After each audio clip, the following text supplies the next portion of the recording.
What is going on, everybody? We have a pretty interesting show. We're going to be talking about, of course, NAMM 2019, the expectations, rumors, and stuff. And we're going to get into the special guests. But right now, you know what time it is. The podcast intro. Let's go.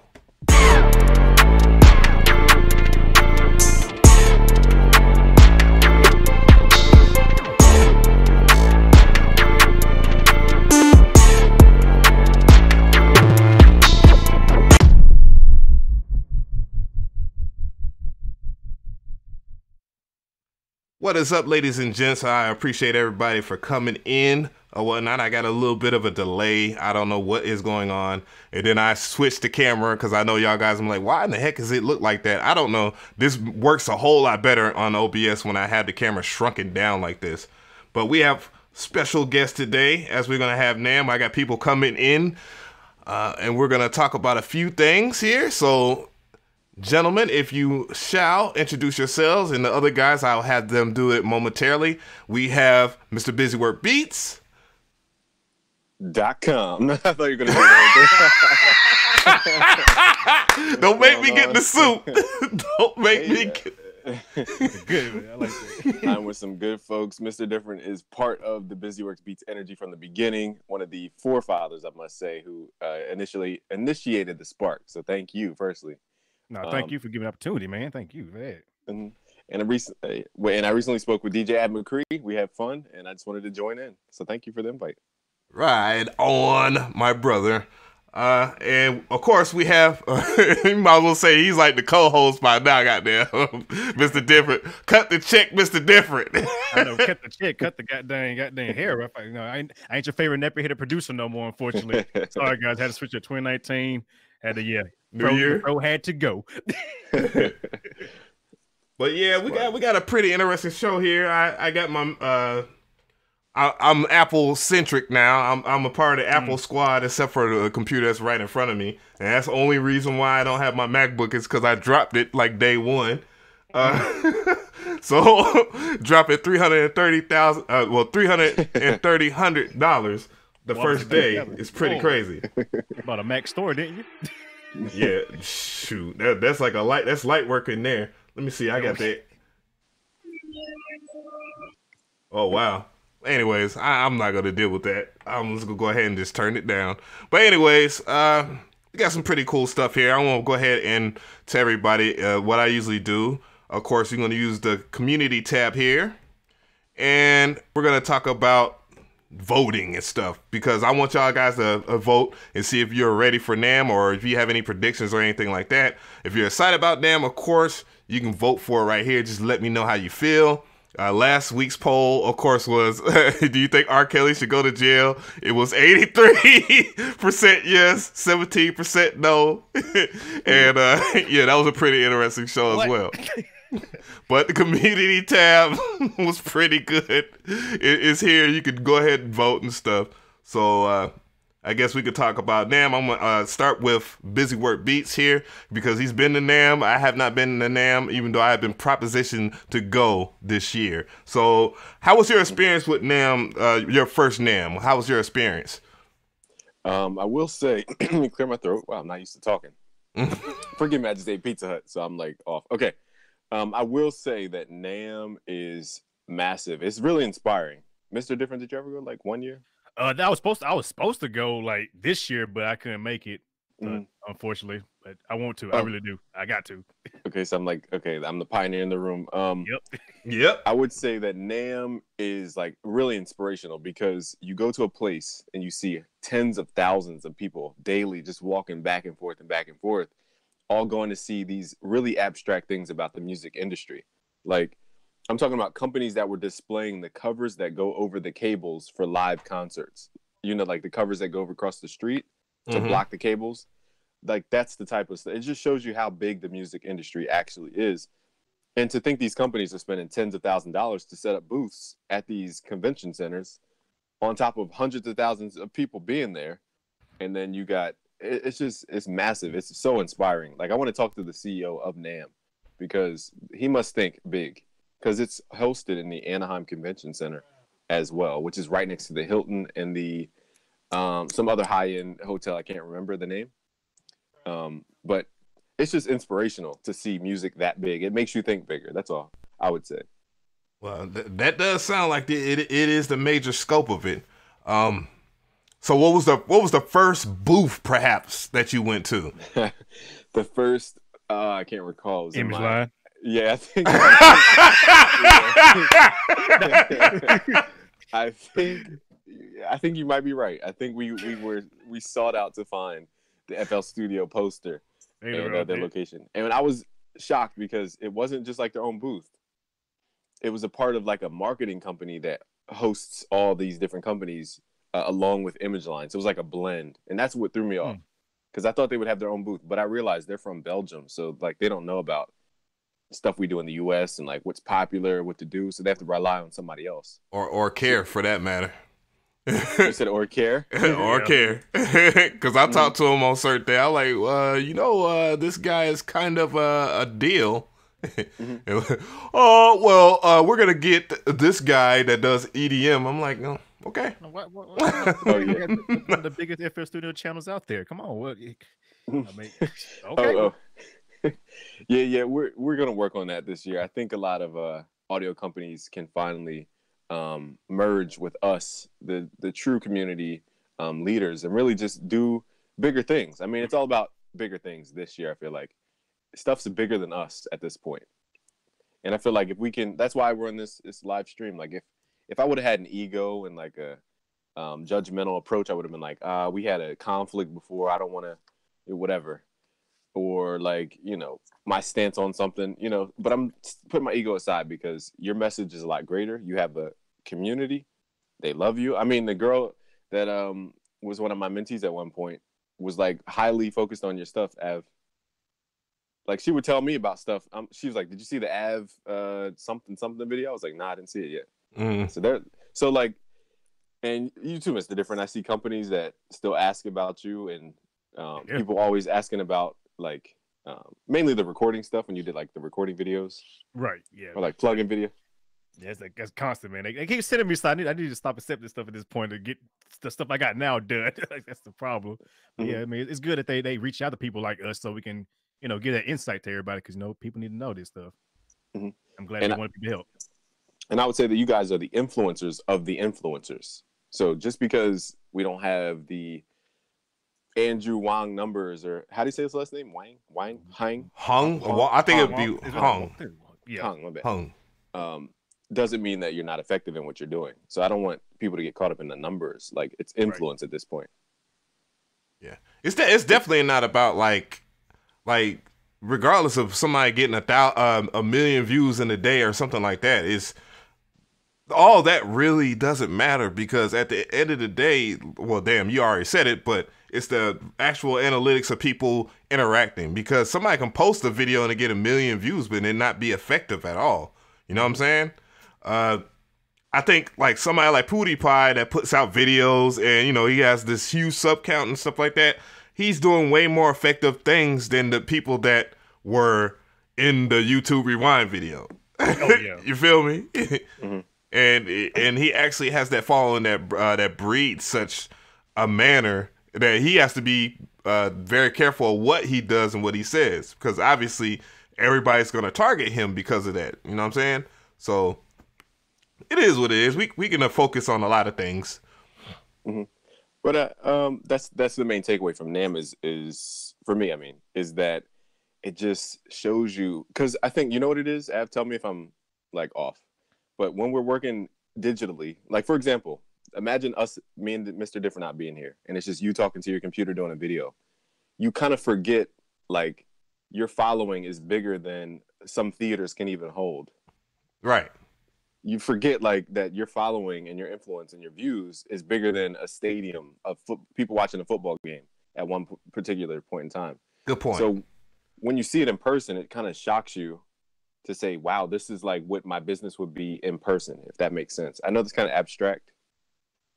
No. That's actually, that's fact. That's fact. We can post a video that will actually have more people visited than any movie theater would on a normal day.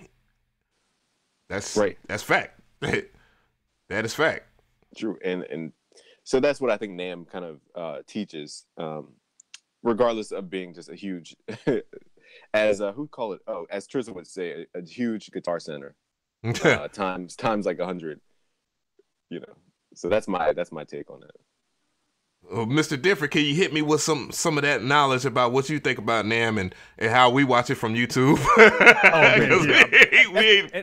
One thing about NAMM, I would say it makes me go broke because every time I see NAMM, it's like, bro, oh, man, my wallet start hurting so bad because they always make something I want to see or want to get. They always every year they drop some sort of gear, plug-in interface, speakers. I mean, computer, anything. It made me go, man, I need it. I need it right now. Every time. So I'm pretty sure this year's gonna be a big one. Like so far, I don't know is there any videos out on them? I haven't really seen any. Not really. That's why I cracked it early with. I saw the. Yeah. Well, actually, shout out to the Lionel. Or I hope I'm not mispronouncing his name. He gave me the information on the Kai APC, which holy shit, that video blew up, and I didn't know that was gonna be so many people that was gonna be interested in a standalone Kai. Like a piece of equipment that you're going to be able to make stuff like with Ableton Live in one setting. Damn, that is kind of huge thinking about that. Yeah, it looks good. I mean, it's great. You know, seeing Akai's really. I think this year's really going to be more like heavily focused on the mobile production scene. Because if you hadn't noticed, like a lot of like standalone units came out, a lot of mobile units came out, a lot of iOS's, their stuff, their beat mix stuff. I mean, iOS boy. I mean, mobile is gonna be the new thing for this year. I'm telling you, like mobile is gonna be the thing. Like these studios are gonna be obsolete. I can say obsolete. I take that back. I'm going ahead and say, but I feel like you're gonna see more people, on their tablets and all that making fire beats like this year. Like seriously, with all the stuff coming out, especially with Isotope, their Spire, and iPad stuff and all that. I mean, it's gonna be great. It's gonna be a great year, But like I say, it's gonna hurt my wallet really bad. Oh at man, this point, it's gonna hurt me really bad. Cause I need something. I need something new now. As soon as I watch the video, watch. Yeah, there's one of the things I really want, and what I'm focusing on this year is definitely producing in iOS because I had no clue that it is. Not only is it fun because obviously I love keyboards, I love playing with drum machines and stuff like that, but the way that you interact makes me happy, as a dad, just be able to see that the kids will be able to interact with their music more so than just we just hit this point and click thing. You know what I mean? Like it's a lot less of just, hey, you click this, and here you go. It's going to be more of, hey, you can set a scale here. Let's not only use the major, the C major fifths, but let's learn the C major fifths, as we go along and get used to tone and, be able to hear music and experience it in different levels. It's like I'm learning again as a kid again with the iOS system. You made a good point. It just reminded me of something. It's similar to the cycle of when I was in the studio and I realized my MIDI controller is not going to do it as far as the pitch wheel, like getting the same effect as my Moog, like actual Moog pitch wheel with the hardware. Yeah.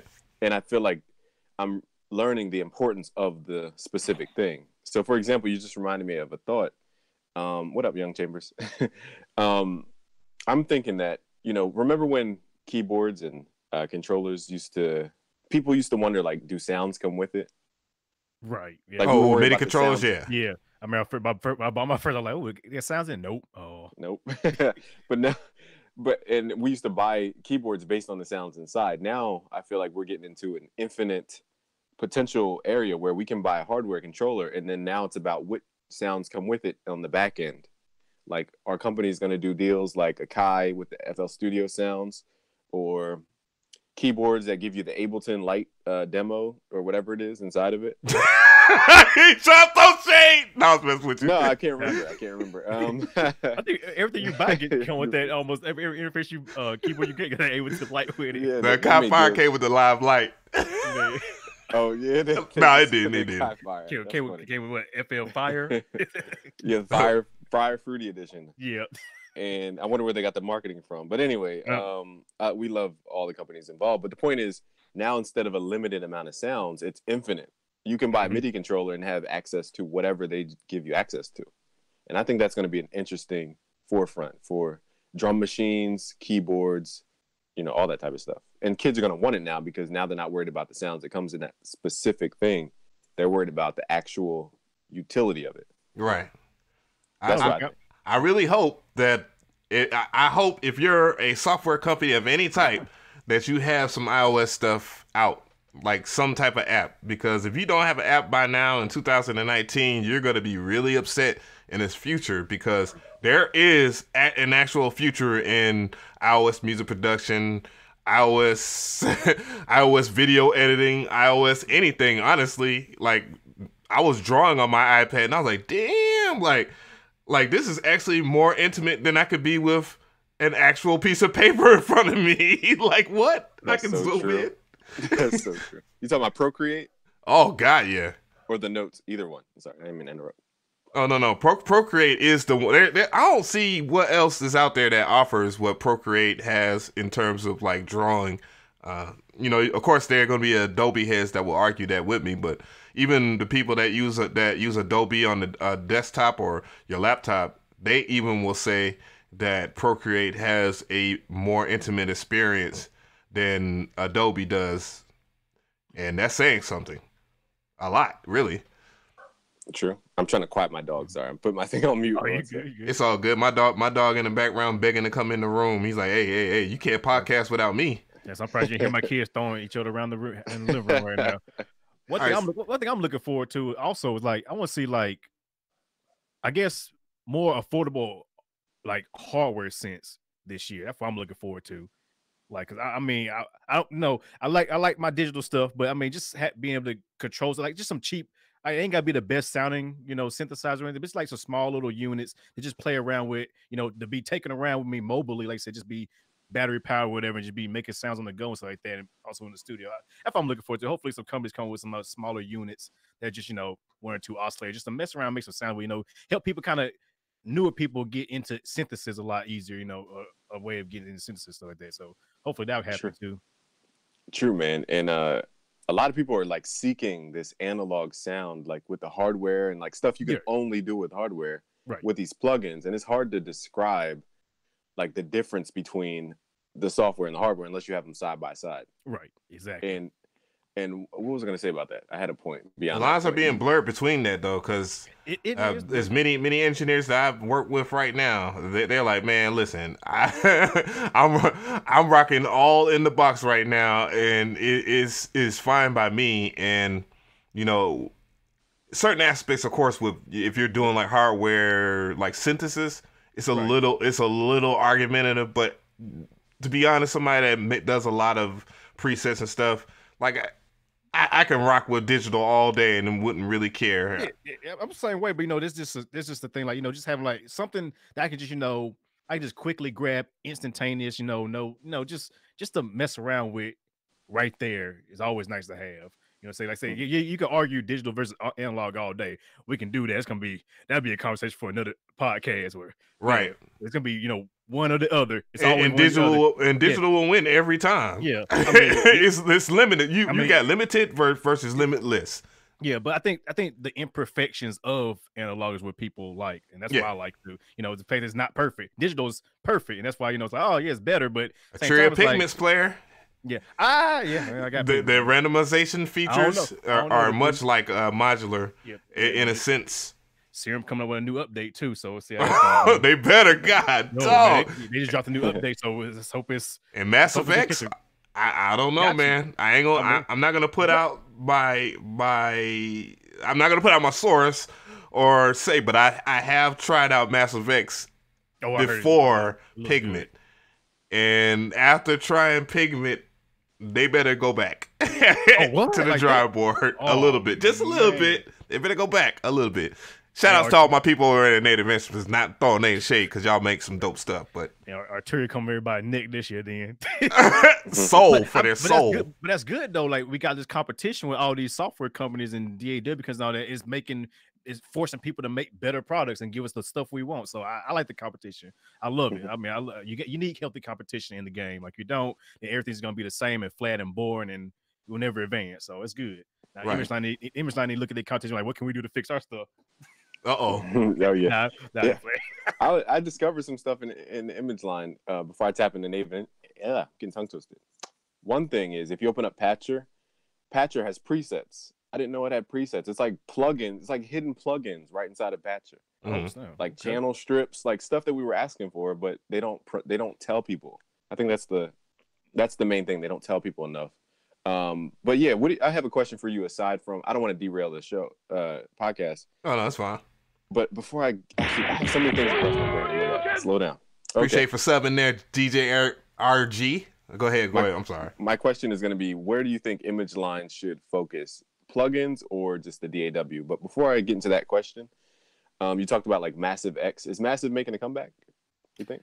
I think a lot of people are their bass is solid. I mean, the whole 2009 to 14 EDM circus that we had going on, like that is solidified their place as far probably one of the goats of synthesizers. So I'm pretty sure everybody's going to jump into Massive X. I think they do. I think they are dropping it a little later in the year, but you got to get to complete. That's going to kind of disturb people. But then, they count on people like us that might have complete 12 or something like that, or will update and to spread that agenda.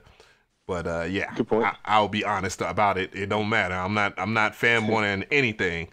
But I think FL, when it comes to their plugins, like without a doubt, I mean, gross beat, you got to give it a gross beat.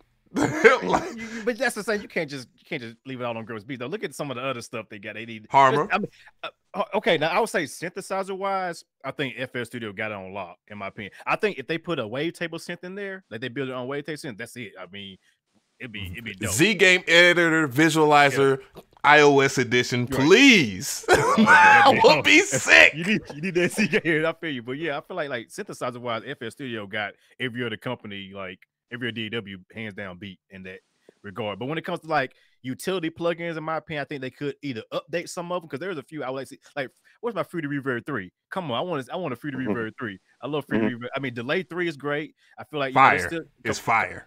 Exactly. I'm saying the compressor needs to be updated. The flanger, the chorus, all. I mean, I know they can do it. If they can't, get the old coding for the old plugins, make some new ones. Make a second version, like, and do that. I wouldn't mind, but I think they do need to focus on those aspects. And then also, I mean, they need to get on their sampling game too. They need to get. I definitely think they should just worry about getting their stuff up to speed with everybody else. There's no reason for Beatmaker 3 to have real-time time stretching, can automatically detect stuff with one button press versus like going into FL and you having to do like these couple of steps and do that. Like, as a matter of fact, look at what Ableton does when it comes to their time stretch. Well, time warping is what it's called. Can't be beat right now. They can't. I think a cool move would be, how like Bitwig. You remember Bitwig? Oh God, they're actually pretty good too. Yeah. The developers from Ableton like left Ableton and went to Bitwig. I would make a move where like they acquire Bitwig or like their developers and get that knowledge of how to do certain Ableton-y stuff. Not saying to be Ableton, but like you said, it shouldn't take 3 steps to get my audio to match up with the tempo.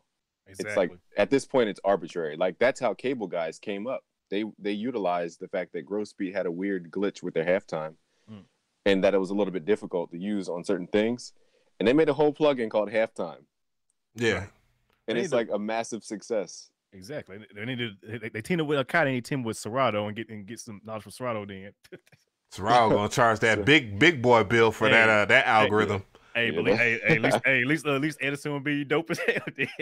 Well, Edison, I love Edison. There's nothing wrong with Edison. With Edison. I don't know if you agree with me now. You made that face, Mr. Different. Like, come on, dog. Edison ain't great. Nah, Edison is cool. Edison good. Like, I love Edison. Like, I just like the fact how the old recording way used to be. The best way to record was record through Edison. I'm glad this update they fixed that where it records. It records great. I mean, FL Studio recording is getting better. It's still not there, but it's gotten a lot better. Let's be real. Kassadin clips. I've been saying that for how many videos in the past? They finally added it. Right. Like every video I said, and they finally, oh look, they listen to you, Slim. Hey, about time. I mean, damn. I wonder, like, I wonder how long they develop this stuff too. That's another question. Like, Yeah, how long does it take? I don't yeah. know. I'm not like, Yeah, I'm not programmer, so I mean, it could take them years to figure out one little thing for all I know. But at the same time, your competition is leaping you, so it's frog leaping you like hard. So you need to figure out either you need to hire more people or partner with somebody or something. I think they gotta see. The thing is, where they win, and they beat everybody else. As they just have the biggest install base. You know, whether it be some pirated and some of us guys that are legitimate. Like, it doesn't matter. They have a huge install base. Yeah. Oh yeah. Slice X definitely needs that damn, I can't even that simpler treatment. That it needs to be on the level of simpler. But regardless of that, they have a huge install base, and that's where they went in. And some people are like fanatics to the point to where I don't care. Like, it is what it is. I'm like, dude, you know, it's more different. FL11 the best. Yeah, FL11. But yeah, well, go ahead, BusyWorks. I'm reading the chat. Tone Zone said Edison. There's a trick in Edison, which is kind of advanced. I overlooked it. You can resample the sample at a lower sample rate to get that kind of Drake Noah sound from OVO. I didn't know you could do that right in Edison. So try it for your lo-fi audience. I forget how to do it like off my head, but you right click and let me pull it up on my computer. Let me stop acting like I don't have a computer right now. Basically, you just pull up Edison. There's a 16-bit option. Basically, you can right click on that and it'll tell you like all your frequencies and all that. The only problem with that is if you translate it to any other program per se, like Pro Tools or Ableton, especially in the Mac world, the pitch of it will go all the way up. So you have to be careful about that. And once you convert it in FL, you're going to have to convert it back to 16, but it will still keep that sound quality. See, I didn't even know. I just learned it from somebody. Y'all, chat, new video coming next week. Yeah. No, that's dope. That's dope. I'm looking at that. But let me go ahead and, because there's some really dope stuff. Like, I've been looking for some really cool things. Well, I didn't have to look hard at all. People was just like, oh, you're going to do NAMM stuff? Well, ha. So there's a couple of things. I know a lot of the hardware heads in here are going to really be interested. I'm not interested in the mutable instruments tied modular module thing. The VC. Oh, whoa, wait a minute. What? You heave drop or something? Oh, never mind. I take that back. So Mutable Instruments, which is a huge freaking modular synthesizer company, they're announcing that you'll be able to use software in between the hardware when it comes to their VCV rack, which is good. Ableton been doing it for a while now, but it's still good that you could do this with other software. Nice. What was the other one? Yeah, I was gonna. What? Go ahead. Oh, but I said that spring reverb from Yuhi. What? Oh yeah, that was built inside. That's from Bazilla, which people always say I say that wrong, but it's Batzilla. That's how the Germans pronounce it. I'm German, so I'm right. Anyways, okay. Yeah, that's pretty good. But they've been announced that for a while. I tested it out. I just didn't do a video on it. Oh, you got him with the video app. There's some other stuff that is like way more prominent. Oh no. I think it might be on this one right here. Oh, that's something I might have to talk about. Well, no, I'll talk about it with you guys because it's huge for everybody to know that. Guitar stuff, some pretty impressive guitars. Of course, they have the self-learning guitar that has like an algorithm to where you can learn how to play guitar on the guitar.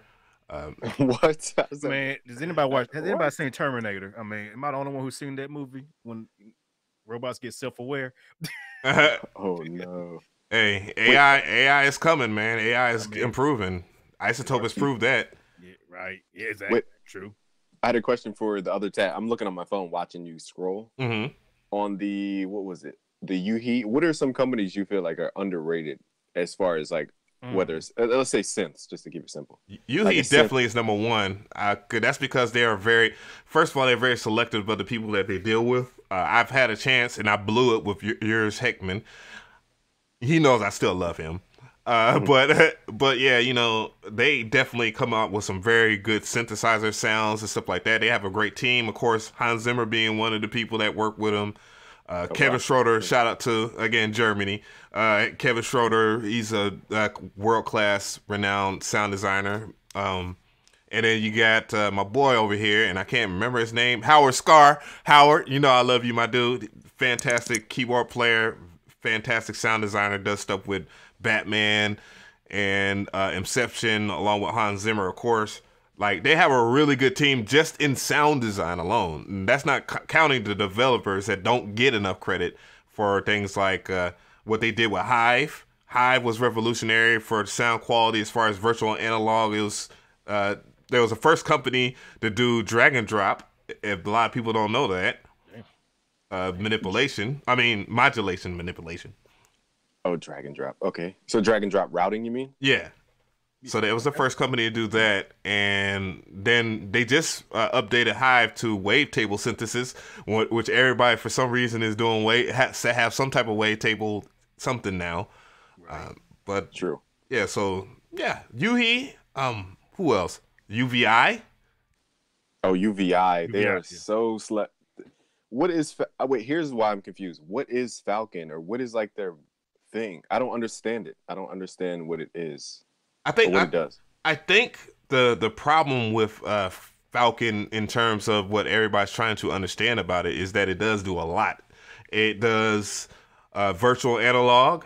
It's a rompler, and the sounds that they designed for it are ridiculous. Insane. Yeah. It also does wavetable synthesis. You can also do random oscillators. Like, you can have wavetable mixed in with virtual analog mixed in with FM synthesis, and you can toggle in between it as you play like a note on the keyboard. So you can only imagine, like, if you're like an eclectic keyboard player, of how beautiful of an arrangement you can play it live.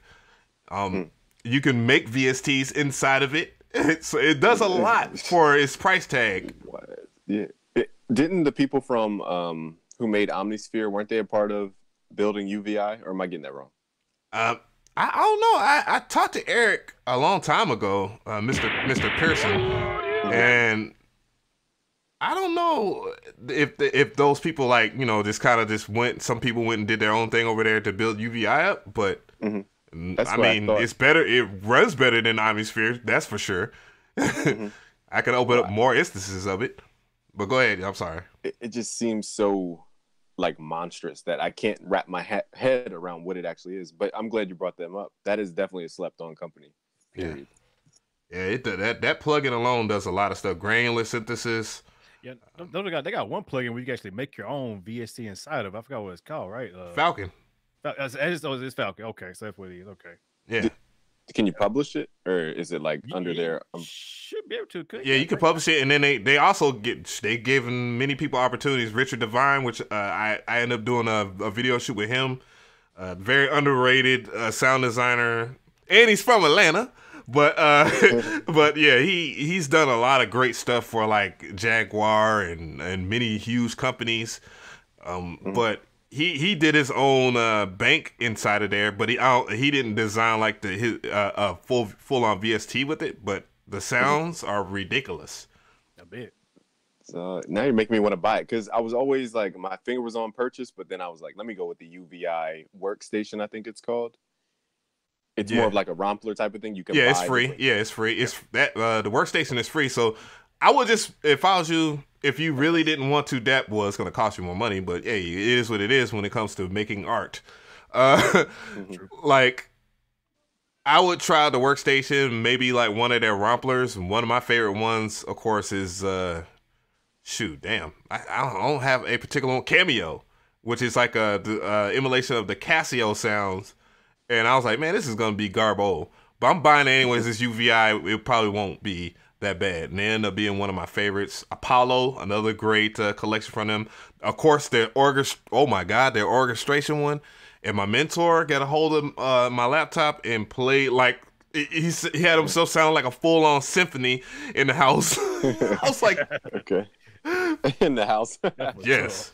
I'm going to shoot more videos with him. He's just a phenomenal keyboard player, man. He's a great producer. I want him and Zaytoven to have like a battle. I mean, I already have my money on my mentor, but they both produce for Gucci, so. Let's see. You tearing up? Hey,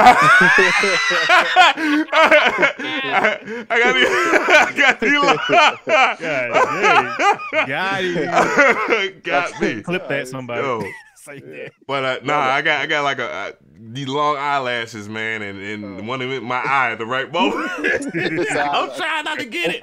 Gotcha. It's like when you yawn and like you know how the moisture comes out when you yawn. You try to prove to everybody else you're not, welling up. But UVI they have all the good product. It just feels like I want that toy museum. You said the toy museum? The toy museum. Oh my God, that is ridiculous. I'm about to buy it right now. I don't know. Man, you're kind of convincing me on it now. I'm broke, man. I'm broke right now. So I done spent all my money. Stop air. I'm gonna tap into the other funds. Damn, don't do that. No, just quit. Let's move on. But I'm gonna check them out myself. Looking more to them. Yeah, if you do buy anything from UBI, I'd recommend checking out their bundles, because that's where I screwed up at. I was buying everything individually because I was like, damn, I need more. This is hot. And then I was like, oh, this bundle just came out, and it has everything at like $100, $200 cheaper. I'm working on right now. But all right, But I'm glad you described that. Thank you. Oh, my pleasure. Oh yeah. So all right, so we have this right here that caught my eye. Now this I seen that. Is the Vocal Modular. And Korg Vocal series, that was really good. The Vocal Bass is something I really want to play with, and the Vocal Kick, which I thought was kind of stupid at first until I saw somebody do some really crazy stuff, is really good. I've owned the FM one, and I've owned the keys. Of course, I don't own them anymore, but I do wish I owned the FM still. But Voca Modular by Korg, that seems like it's gonna just kill everything. It's that's what I'm talking about right there. Something small, portable like that you can just play on the go and have something like that. Yeah, I want to see more stuff like that. Small, portable, affordable, but still gives you that analog, feel and all that with it. So that's gonna be. I was looking at that myself. They got another one too. They got like an update to the kick or something like that, or something like that.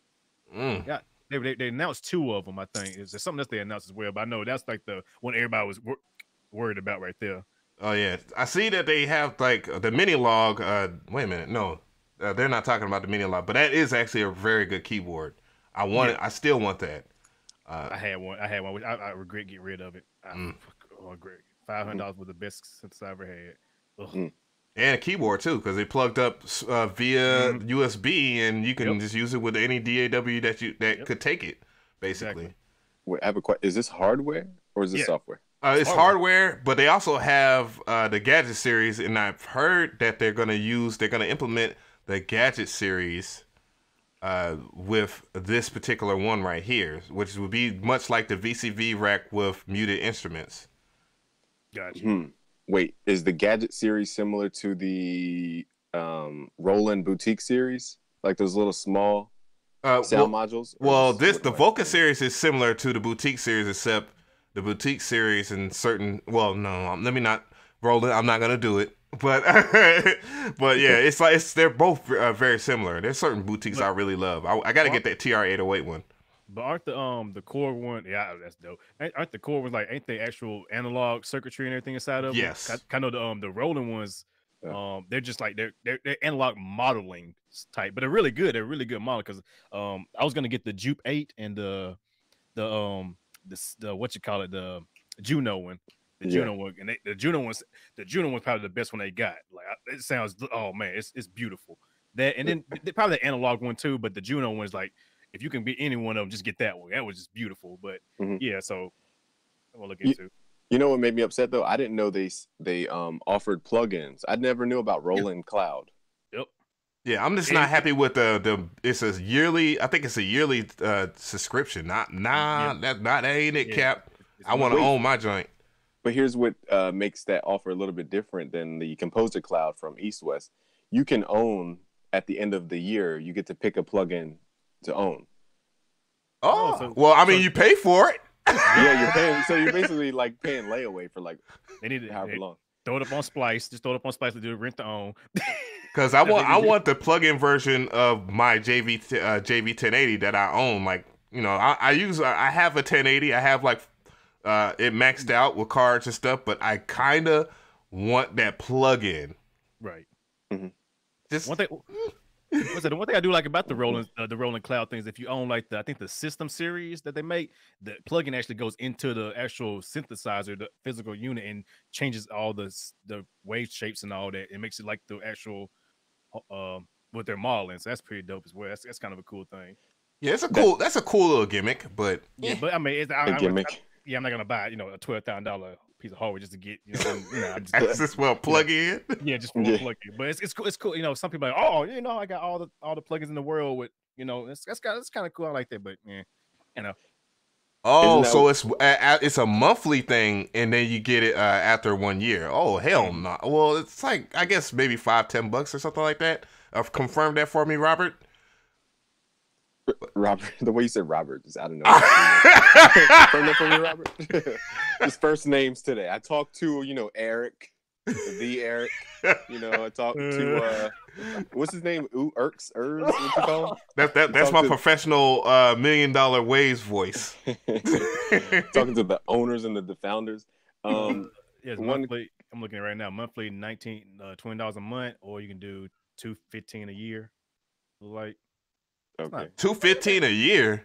Yeah, $215. So basically, you'll be paid $215 for only one plug-in. I mean, damn. I mean, that's kind of what we do right now. You get all these other plugins, but then you get to choose just one to keep forever. Right. Yeah.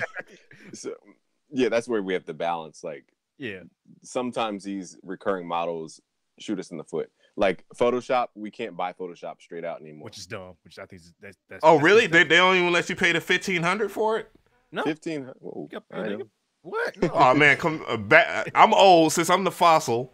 Back in the day, software used to when Cubase first came out, and I wanted to get. I was like, you know what, man. I want to go ahead and get me some software because I got this computer and I want to make some music. I went and tried to go get try to get Steinberg Cubase because that was the shiznit at the time. $1,000. That was like Logic. Let me go and see what Logic is. $1,200. Wow. Yeah. And then I saw Acid Pro in the corner. I was like, man, can I get Acid? $100. I bought it. Acid Pro. I think I had Acid Pro 5. I think Magic was the what I settled with. Magic's MAGIX Magic's. That's another slept. They have some good sounds in there. Like I opened it up just because it has good sound. It's kind of like Studio One, but without like a lot of features. But like the sounds are good. I don't know. People just need to explore. I think that's the big key. Just try stuff. Like don't be stuck on one thing. Like there's options. There's so many options out here. I mean, why wouldn't you try something just to try? I mean, hey, everything has a trial version of it. I mean, just get it, try it out. Let me ask you something real quick. Did you guys see the Omnisphere update video where Omnisphere can control the hardware? Yes. So, they announced that last year. Vice versa, right? Was it last year they announced that? And it was like if you have like a Moog or any of those big name sensors, you can control it, and you can actually take the wave shapes inside of the actual hardware and put it inside of. Yeah, that's crazy. Omnisphere. They're probably gonna release their own synthesizer soon. That's what I think that's what they're gearing up for. I guarantee you that's what they're gearing up for. If they release Omnisphere in hardware format, it'll probably cost about $2-3 grand. David Smith price. But it'd be worth it. It'd be worth it. But it'd be worth it. Well, the guy who made the what is it, the Roland D50 was one of the guys who made Omnisphere. Eric used to do patches for that. Yeah, he's a sound designer, that one of Roland's former sound designers, and that matter of fact, that boutique version of that is that is it. That's the it factor. When if you're going to get something with a lot of nasty ass patches, just beautiful sounds, it's pretty much how every soft synth just pretty much copied that style. Appreciate that sub there, Mr. Goodness Productions. Oh yeah, subs for days.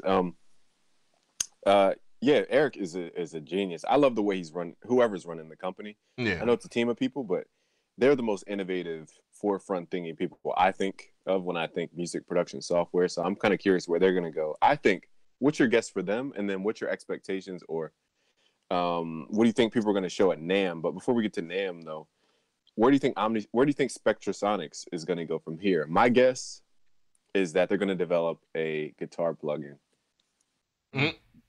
I love Trillion. I always like I had Trillion before it was called Trillion's Trilogy.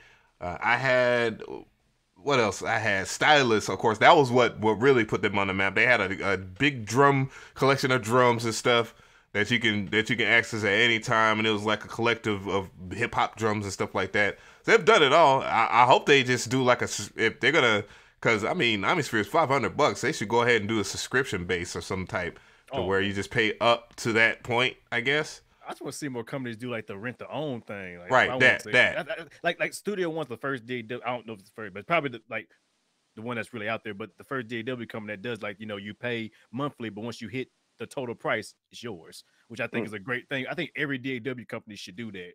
Everyone, like, that's the smartest move out there, in my opinion. Yeah, you know what I mean? I didn't know that. Yeah, so you pay like what I think it's $16 or $17 a month, and then once you pay the full $200, $300, it's yours, and free updates and all that. That's it. Yeah, and free updates. Wow. Yes, that's what I'm saying. So I think every DAW company should do that. It'll every plugin company. Period. Shit. Exactly. It'll cut down the piracy. You get more business because more people be buying your stuff. I mean, it's a win-win for everybody. But you know, you got the stingy people, like the stingy company that want that upfront fee. You know, and it's whatever. Yeah, the days of spending about $150 and such for a plugin is pretty much gone. Right. And you know, it's just far more convenient to do like a rent to own model. It just makes more sense in that regard. I mean, Splice is just murdering everybody. With Plugin Boutique too. I mean, hey, you can't fault it. They're smart with it. That's what it is. I mean, it's a smart business move, and it's working. You know. So I do have a slight thing with Splice as far as like the community's sake, because I'm always here to protect the community and make sure we're all getting the best that we can out of our own best interests as well. So one thing that confuses me about Splice is it turning into iTunes, where every song might not be worth $1.99. Some songs might be worth $10.99. I'm just throwing out a number. Right. Why is everything equal in value? If that's how it works. I could be wrong because I don't use Splice. Well, technically with Splice, and because a lot of people that hype up Splice, like a lot of people were criticizing Sounds.com for doing the exact same thing that Splice is doing. I'm like, dude, do you not realize that you're not just paying $5 or something for that pack? You're paying to listen to the pack, and then you're going to pay the additional money to download each individual sound. And then you're also going to pay way more money when you collectively download a pack than you would if you was to get like a sound pack from whoever, or Johnny, whoever. Not to mention my beef with them, which is they support all these big artists that steal from other people and put them in their packs. Like, I've had Lex Luger in the past, and I actually went to talk to the guys at Splice. Like, man, like, listen, that was disrespectful.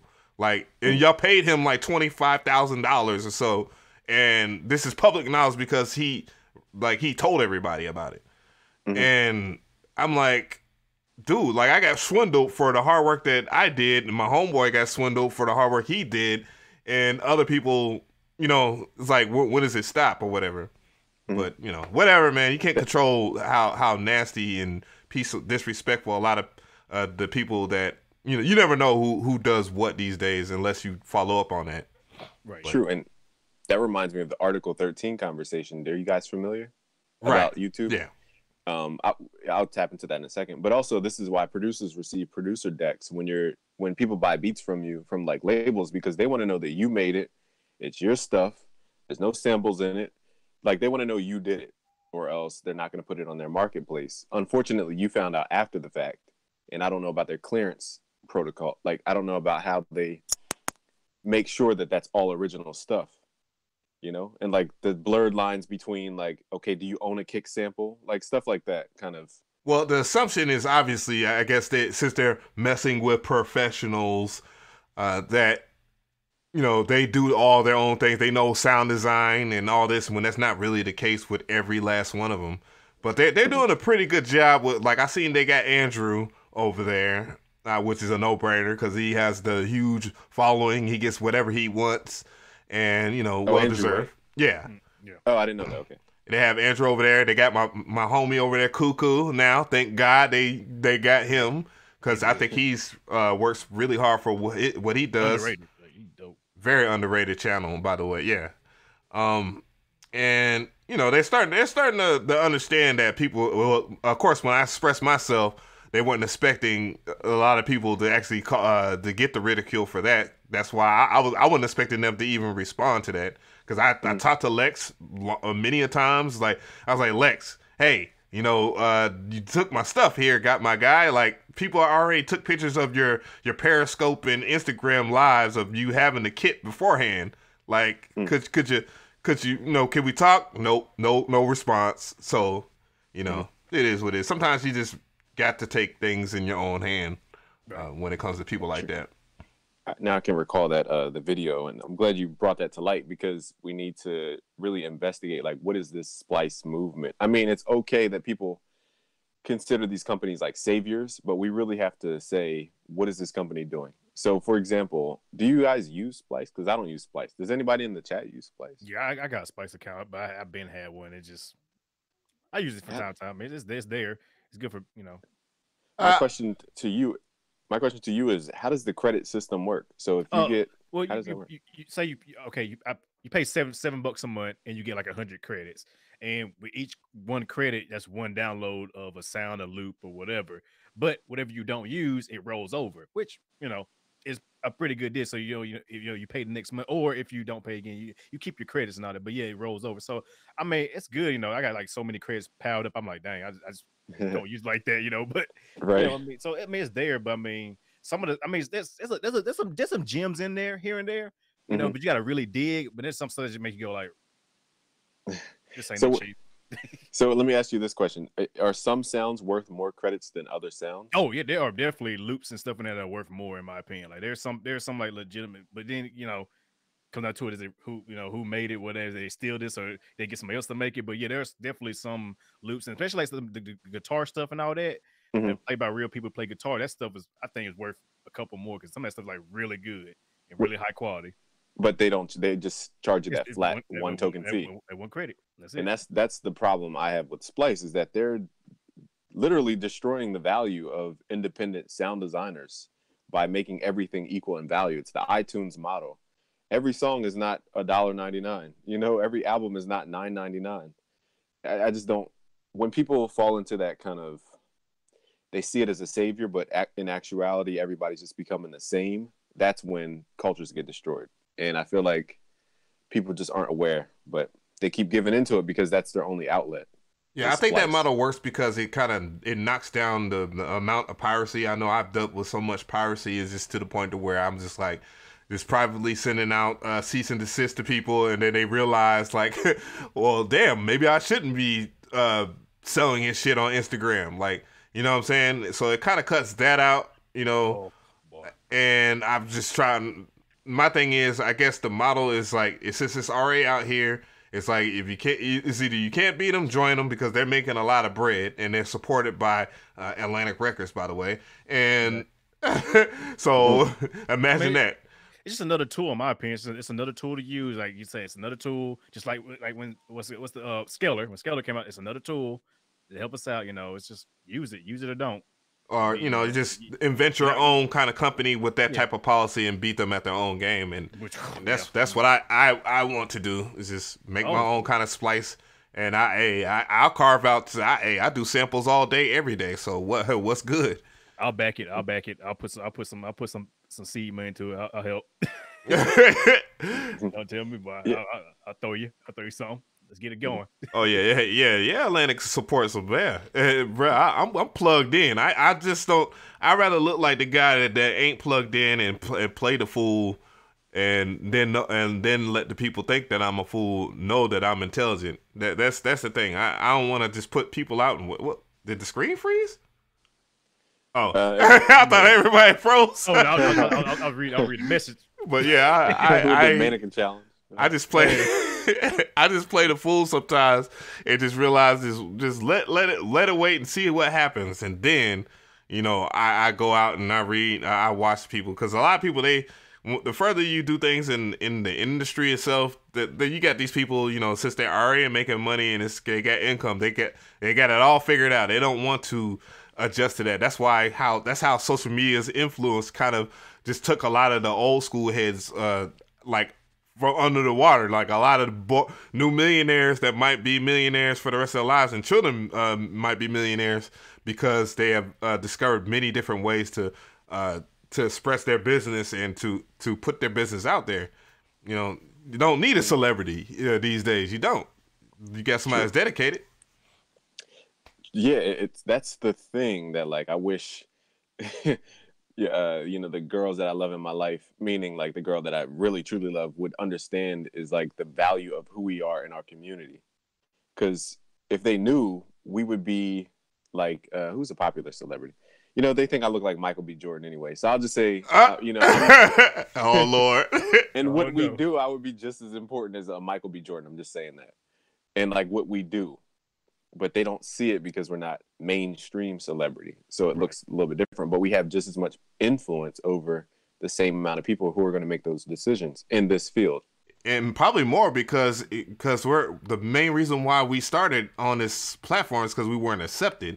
And the thing that makes it really good is the true honesty about it. Like you can go to a celebrity and tell them, well, hey, this is Nike. This is the shoe. Just do it.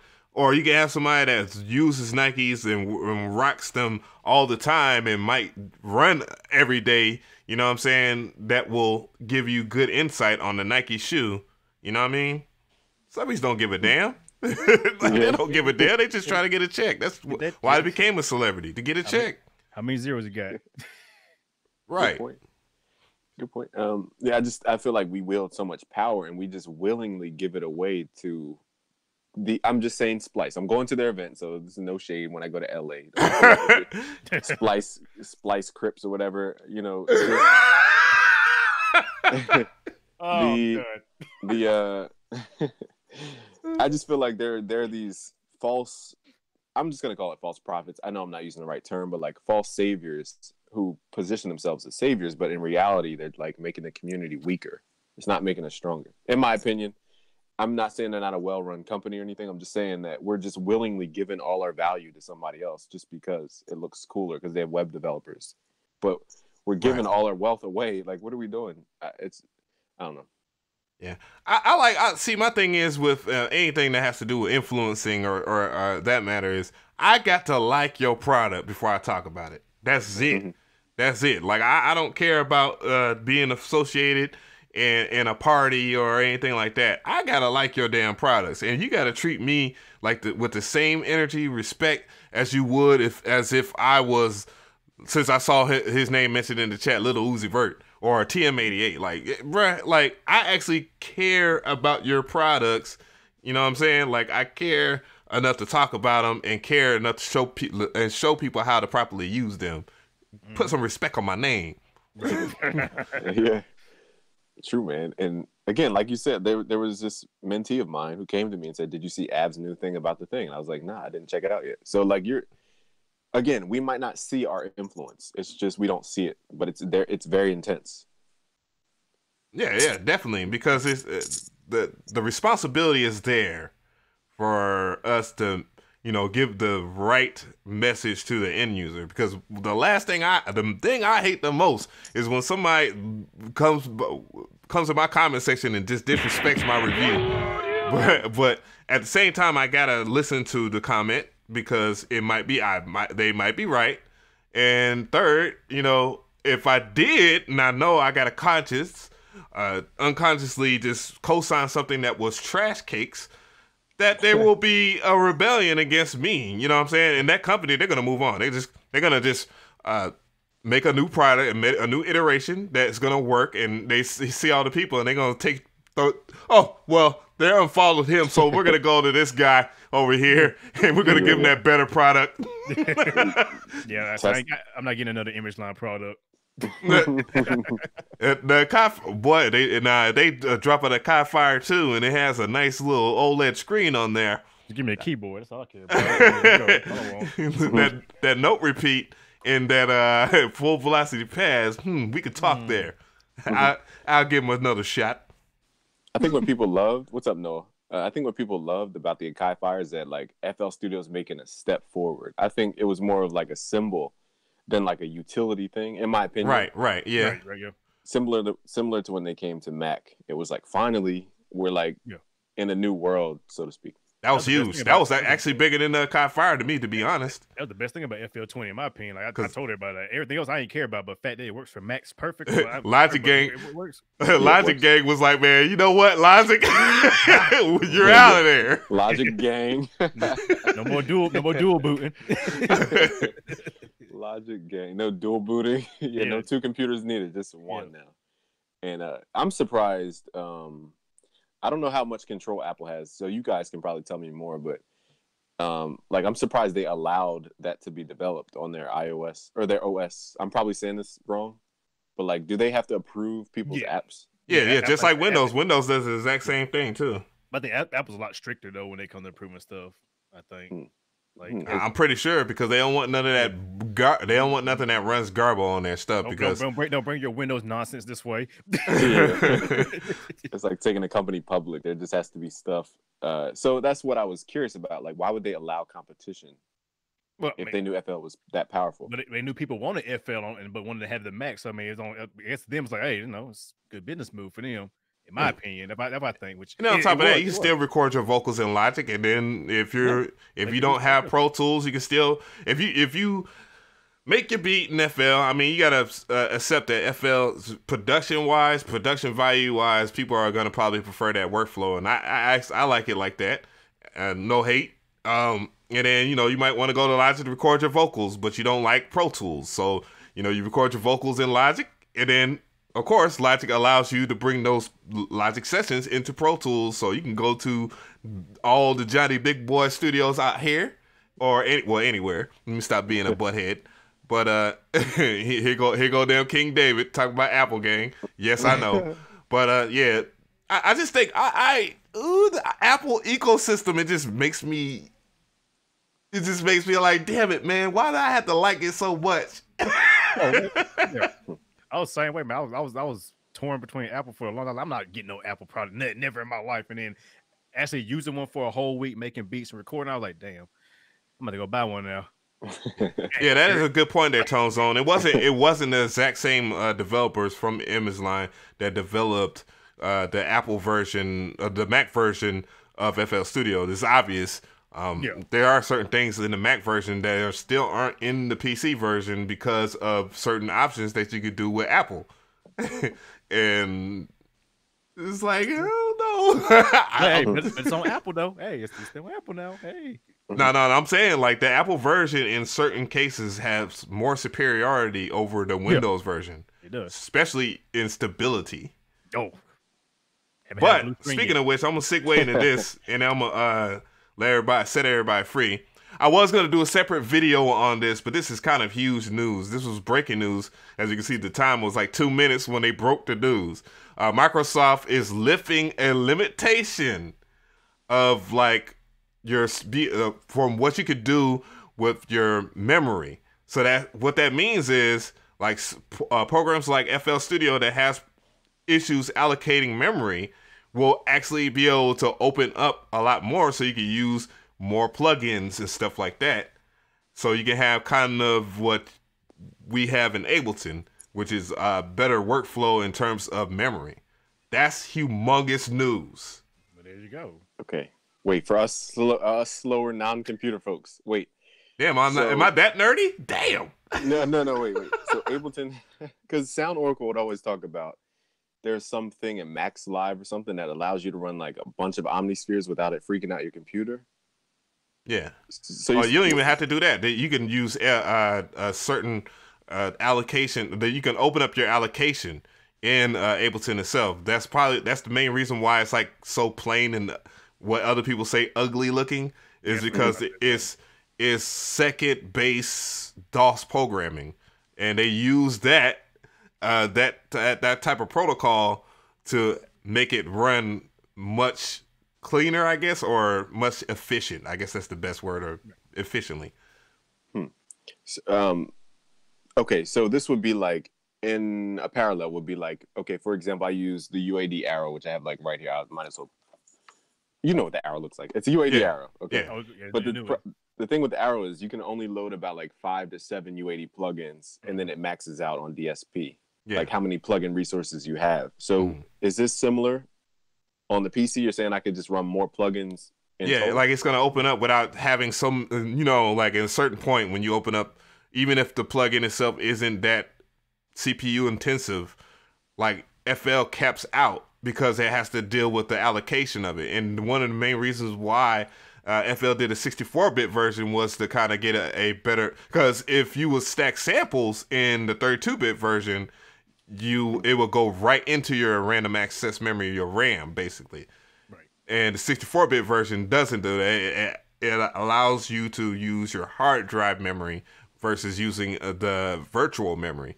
But now now it will be opened up to the point to where you could use more plugins in your project without having those limitations that happened beforehand. I don't know why Windows does some weird stuff like that. It's weird like that. That made it make more sense when you said that some of the memory in the 64-bit goes to your, like if you have an external hard drive, or did you mean your like if it samples on a hard drive in the 64-bit version of Windows in 64-bit, it will not count against your random access memory. In 64-bit. In 32-bit, it does. Even if you have it on a 64-bit system, you use 32-bit. That's why I tell people, like, why are you using 32-bit FL? I'm like, dude. Okay. I forgot that is just 32-bit, too. I forgot. Damn. That's crazy. 11? It could be like, I think they have 2 versions. I think it's like a version. That was the whole point of 12. 12 was the introduced. No, maybe. No. Yeah, you're right. I think 10 is only, I think, but 11, there's a 64 and a 32-bit version, but I think 10 isn't, right? I gotta think. It's been a while. I don't use 11. I don't know. I'm upgraded.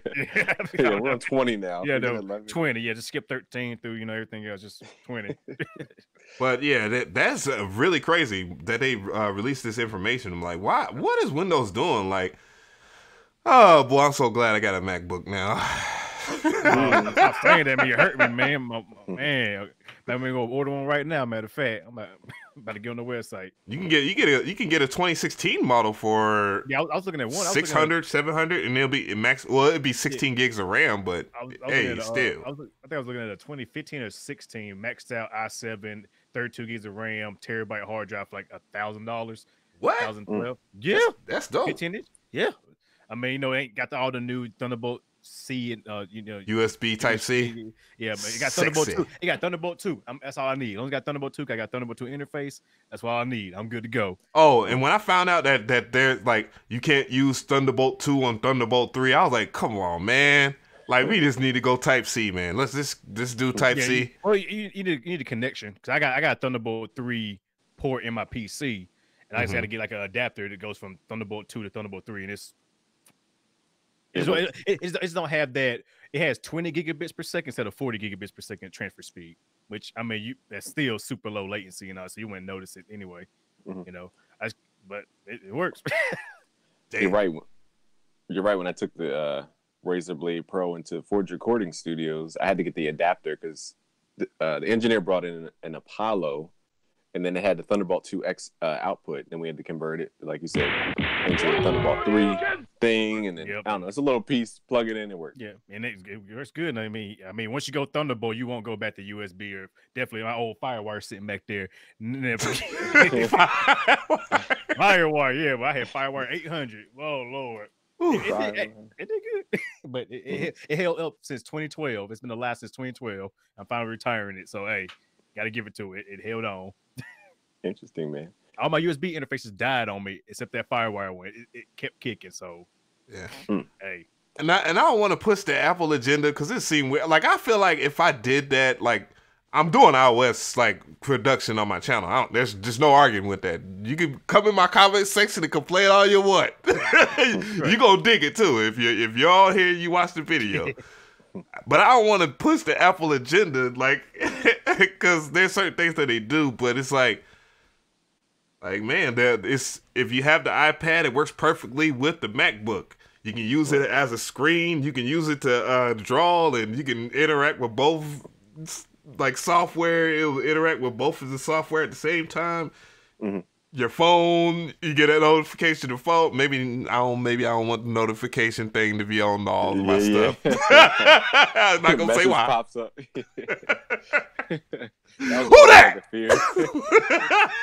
That's funny, man. You have your parents using your like an iPad, and then you're on your phone at night texting somebody. And a picture pops up. You know, a thirst night. Yeah. Oh no. Oh man, that's like the ultimate. But you can turn it off, but it's still kind of confusing. But like you're right, a lot of their stuff integrates. It's great. Like the phone, the tablet, the computers. It's amazing. It's great. Mm-hmm. I just want the phone and the lap and the MacBook, and I'm good. I don't need everything else. Once I get that, I'm set. I'm pretty much set. Yeah, because my thing is, if you buy any type of electronics, I think you should have an eBay account to sell your stuff. Be prepared to sell it, because one thing I've noticed about Apple and some other companies is that they will alienate you if you have their older products, which that's fine. I mean, you know, even though I miss my OP1, but that has nothing to do with Apple. It just came in my mind. But you know, the integration, and then when they do a year, because I'm pretty sure they're gonna do an iPad Pro 2 like soon this year. November. Coming. They released the Mac Mini, so you know they got something around the corner. I'm waiting for it. Yeah. Oh yeah. Damn. That's another thing. Mac Mini. New Mac Mini. That thing is deadly right now. That thing is dangerous. The new one. Oh, you good? I will say I saw the keynote for Razer, and this is not like a sponsored thing. I don't have to say this. I went to the keynote speech. I went to the keynote speech in Hollywood. I was invited to perform and do other stuff. And I will say the keynote got me excited. It made me feel like a PC version. This sounds weird, but like a PC version of what the MacBook is. Does that make sense? Yeah, it makes sense, because I mean, Razer, by all means, I've looked at their design the past couple of years, and they're slightly every time, like Apple gets slim, let's go slimmer. So it's gonna be like you turn size, gonna turn invisible. Invisible. Exactly. Right. I feel like they're at. Oh, sorry. Oh yeah, I would say the new MacBook, the MacBook Clear, if it's gonna be called Clear. It's just like a sheet of paper. No, I will say that's what got me excited, and I feel like they're on that level, similar to how. Who were we talking about? We were comparing somebody and somebody. Razer and Apple? Was it Razer and Apple? But it was... How ironic is that? You remember Trick or Treat? Nah. They used to put Razers and apples. Oh, God. So the Razer always wins. No, I'm just playing. Nah. What was my point? We were comparing some kind of DAW or software. But the point is, I don't know what I was saying. That's a good point. I don't know what I was saying. Yeah. I think, they have a solid competitor. Like, there's no more like, because PC there's so many components. There's no one thing. Mm-hmm. Yeah. It used to be Alienware or like Dell, Dell, but now it's Razer as the main competitor. I think again, they're the number one brand and like the most noticeable in the PC. Like Dell. And what's crazy about Dell, when I was sitting there investigating like different laptops and stuff, it's like they have Alienware that obviously is supposed to be geared towards gaming and stuff, but Dell has their own gaming laptop now that's like budget, but it's actually pretty maxed out. Now you're just paying for Alienware, like the ugly alien logo. Ugh. Yeah, them laptops like that thick, like 5 inches thick. Desktop equivalent. Exactly. They're right. It's a desktop equivalent, all right. Anything from me is not spec or data related. It's more so like perception. And I feel like the perception, when I saw the keynote, it even kind of has the magnetic charger and everything. It just makes me feel comfortable being on a PC. And I would hope that they integrate it with their Razer phone and kind of have that same integration like how Apple does. But I don't know. Maybe it's a wish list. I'm just throwing that out there. I'm not like a fanboy or anything, but Just tossing that out there. But the thing I do like about Razer is I like their arcade stick. Like I have one of the arcade sticks, of course. That was only because it was like, man, PS4. I got this right here. I got this old stick, but that was before they invented the Brooks converter. Shout out to Korea. But they had one of the nicest sticks that you can get that will work pretty with less latency than most of the controllers that they had available for PS3 up there, PS4. Ooh, I was thinking about the PS5 and the 3 at the same time, PS3.5. But yeah, it's pretty good. It's a pretty good product. I'm satisfied with. Son's satisfied with his Razer headphones. He better be goddamn. But yeah, something. I mean, it can't be best at everything. I'm not gonna say that Razer headphones are equivalent to like what we would use to mix. That's not. So there's different markets for different things, but still, I don't know how we got into this depth of a conversation about Razer, but you? yeah. Oh, it was the Thunderbolt. It was the Thunderbolt. Yeah. I don't know. That's like my only knowledge about Thunderbolt, so I thought I'd throw that. Well, they've been added to the next laptop because that's gonna be the future. The Type C one. Type C. What's Type C Thunderbolt? Yeah, well, USB Type C Thunderbolt 3. They look the same, but they're different protocols. But I mean, that's gonna be a new connection. That's going on now. It's gonna be a new connection from here on out. Far less latency. I can already tell that by messing with certain things on the MacBook for the short amount of time that I had it not cracked in my iPad. I could definitely tell like its response to like SD cards, especially when I'm doing like photos and trying to edit video. I'm like, damn, like this laptop I have in front of me right now is kind of slower than I thought it was. Like, it's like crinkle up. Apple got me, man. They got me. That's what it is. That's how you do you. So what are you? Okay, I'm interested now. So you have a lot of experience with plugins, software, hardware, but what are you really looking for coming up? Like, what's something that would excite you if it existed at your level? I'm talking about. Well, right now I just want to see more iOS stuff. Like, even though I'm pretty satisfied with the software that I play with, but I would like companies to conform more for that kind of a market. There are certain plugins, I guess, that a gross beat AU3 plugin for iOS. I think that will pretty much make ImageLine the money that they want. Obviously, what else? Just certain things like that. Nothing really huge right now. I'm kind of satisfied. I'm kind of satisfied with what I have right now. What are you thinking, Mr. Different? Like, what excites you about music now? Because would you say that what we do kind of becomes repetitive at a point? You can get bored, and it can become it feel like a job almost. I'm just looking for like I'm more like with Ab on that, but I'm looking more for like what's the mobile scene gonna look like how what are they gonna do if I could take what I do here and be on the go with it? Because now I'm doing a lot of traveling and going to different studios and work with a bunch of people. What are they going to create that's going to make me be able to still have the same level of quality like here on the go? Like, like the standalone units and the interfaces and sounds. I want to see like what the mobile game is going to bring this year, because I think that's going to be a big thing this year. Like I just feel like just standalone units, mobile stuff, iOS. I would say Android, but we know that ain't gonna happen. But I want to see what's gonna happen that way. I'm looking forward to it, because I mean, being able to take your phone and then a drum pad or whatever, and then have all your sounds and all that, and make beats on the fly. I think it's gonna be the greatest thing in the world. It's how I can do it right. Do it really well. Have the same level as like our computer DAWs on the go. That's gonna be beautiful. I can't wait for that. Well, the Core Gadget series is pretty close to that. I mean, their controller, the Nano Studio. Yeah. I mean, it hooks up via Bluetooth. I have one soon, but via Bluetooth. You got 8 drum pads, and then the only thing I don't like is the MIDI key. I mean, the keyboard keys or whatever. Right. Those don't look very nice. I rather traditional. But then there's the iRig that has the built-in audio interface and all that, Bluetooth. Yeah, but it just doesn't marry very well with the Core Gadgets series. No, what's that saying?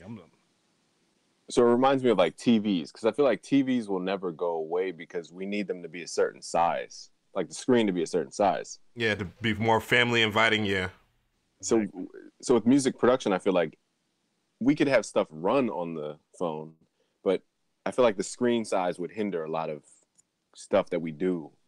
But what is your thoughts on that? I guess the iPad 11 kind of and the 12 kind of help with that, because then you can, as long as you have the adapter here, this damn expensive adapter. Where is it at? Oh, this, if you have this expensive adapter, every adapter Apple is expensive. You can hook it up via HDMI to a TV or whatever is available, a monitor, and you're good to go. And get one USB hub there. You could just plug up your hard drive, your typical SSD. And I saw an SSD that runs at a high speed for like $100. It's made by Western Digital though, but hey, it's still high speed. Mm-hmm. That's another thing. How do we plug up? Well, I think you just mentioned it, but is there a port? Okay, I'm talking kind of sideways, but is there an adapter piece that can be a USB hub for your phone? Ooh, I don't think there's like, because I have like 8 hard drives that I use for everything, and I pull from them when I'm making music. So I'm curious, is that possible yet on the iOS? I know on the new iPads, I know you can actually hook up hard drives and stuff like that too. So I mean, I'm pretty sure it ain't that far off. I'm pretty sure. So, I think the iPhone, the X something, wherever. I'm not savvy on that, but I think that might be Type C. Is it yet? Yeah, it's Type C. Yeah, it's Type C. Yeah, the newest one, I think. Like the newest one they got. So you in there? Yeah. Okay. I don't know all the gadgetry. I don't know. This is a conversation Stefan would love. Stefan Waller, who's on my team. Yeah, he's the computer guy. For example, he's like building people music production computers at BusyWorksBeats.com. So if you want all that computer talk, you got to talk to Stefan. Nice. You got to talk to Stefan. No, I'm not the computer guy. But yeah, what else was on the agenda? We were talking about NAMM, but I guess people don't really. I think with us, NAMM is more about like a general consumer, like people who want to buy acoustic guitars just to learn how to play guitar. Not people who are like in it. What are you thinking? I like that guitar that teaches you different scales, and it also shows you places where you will hold it. Of course, you still need to learn the basis of holding the guitar, because that's pretty much you playing it right there is how you hold it. That's why I learned from playing the violin. Like my dad would just be like, "No, if you don't sit your ass up and hold," well, he abused me or anything, but he would make fun of me and stuff. And you're like, if you don't sit up properly and hold that bow right.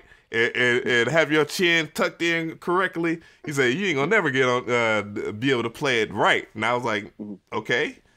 so that's a good fundamental. But yeah, just being able to you have a guitar that teaches you fundamental scales, because you can learn the C major and you're in there really. Right. C major is gonna take you to a D minor, to all this type of stuff that you would think. And then not to mention a lot of great songs have been written in C major. But you know what I'm saying? It teaches you that much. That's a really good dope guitar, but it's not that innovational. But the company that's making it, Gibson, is. Yeah, it's kind of cool. Yeah, what is it? It's supposed to teach you how? It teaches you how to play over time. Yeah, it has the actual red. It has hot signatures. Okay. When you plug it up, you can. I mean, it works like a regular guitar, but you can plug it up to your computer and load like different scales. And if you want to learn different scales, you can play it via free no screen or with the screen as well. And it's really dope. It's just really dope. It's a really dope concept. And machine learning gonna be taking over until until our stuff start turning into spiders and crawling up the wall trying to attack us. Star Wars. Exactly. Guitars. That's dope. That's dope though.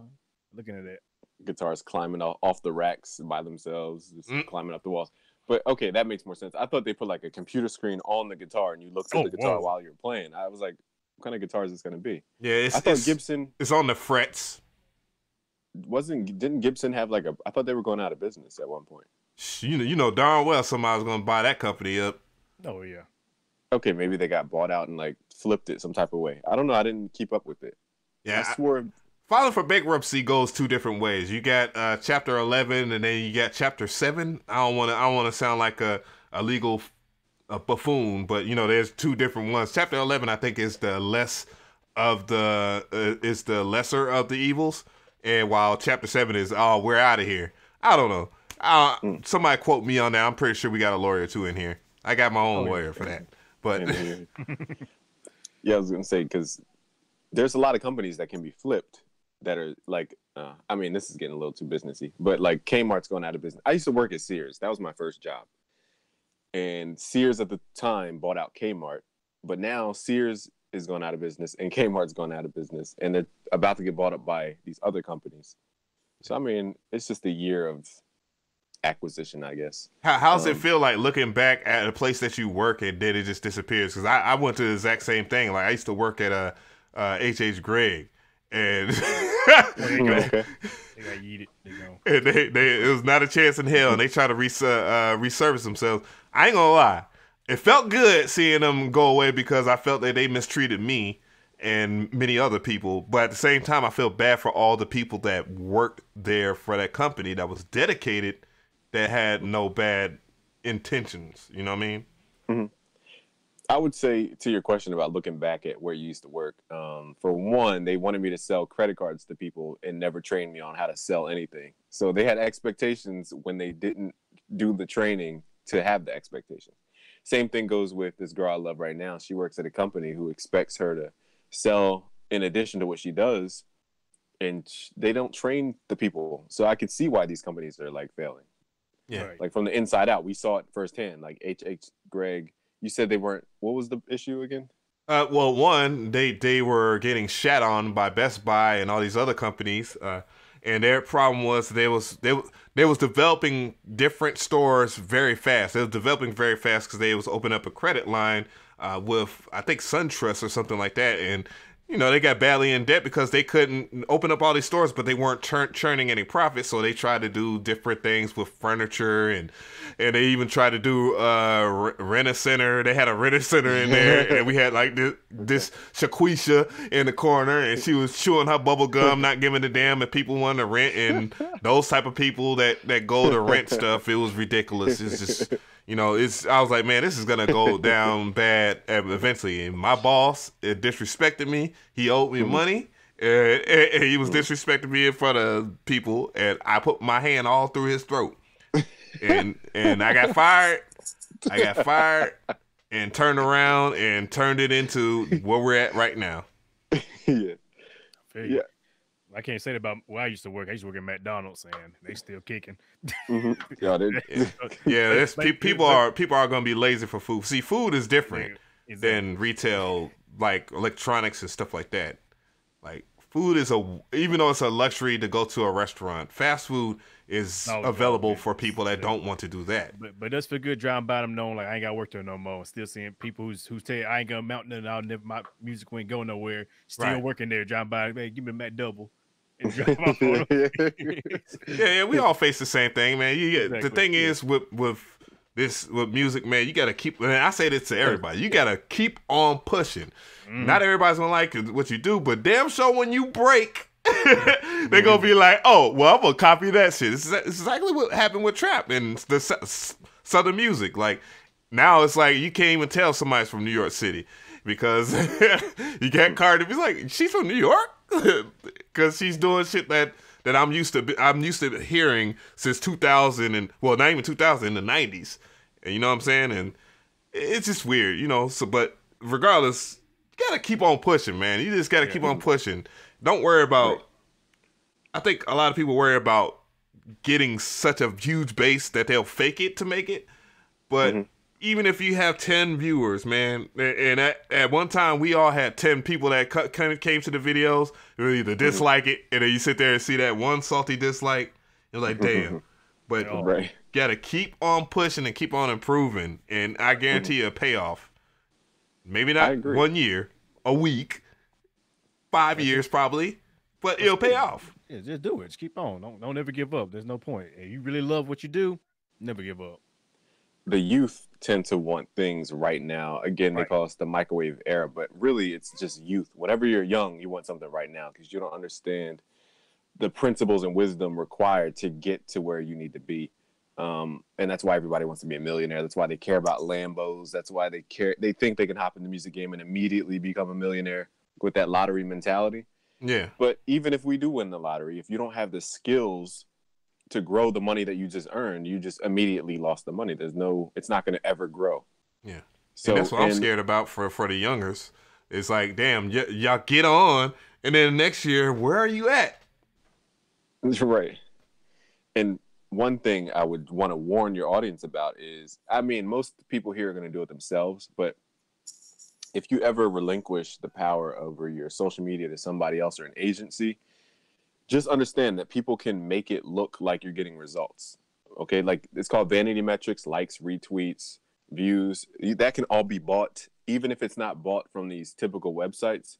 There are things called PBNs, excuse me, which is a private blog network, and they can create this illusion that they're bringing you these big results, but in reality, they're just basically being fraudulent with you. So I just want everybody in the chat and everybody watching the replay to be extremely careful when it comes to your social media, and just don't fall into those. They're called black hat strategies or black hat SEO. Yeah. Because the algorithms are smarter than you, and they're going to catch up. And when you get caught, whether you know it or not, again, if you relinquish your power to somebody else, now you are penalized and basically wiped from the memory of the internet because you didn't know what somebody else was doing to give you the instant fame that you wanted. So I really highly want to warn people. I said this on my Instagram too.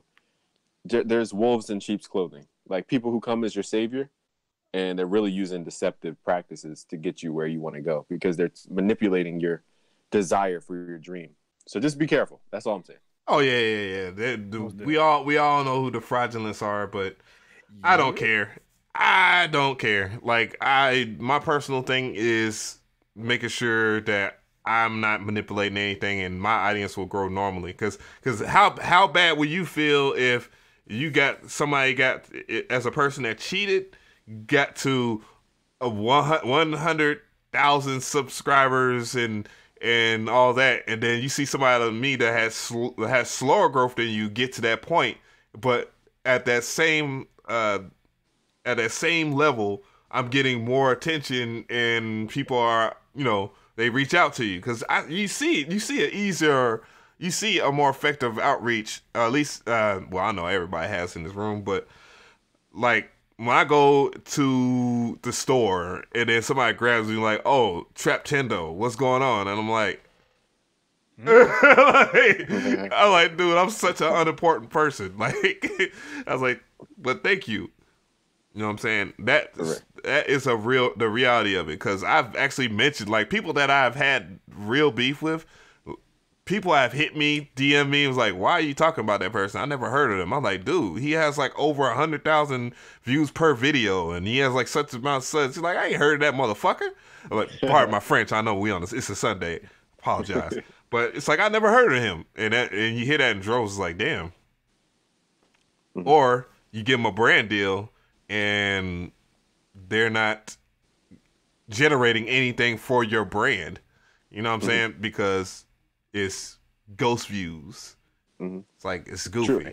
Don't cheat it.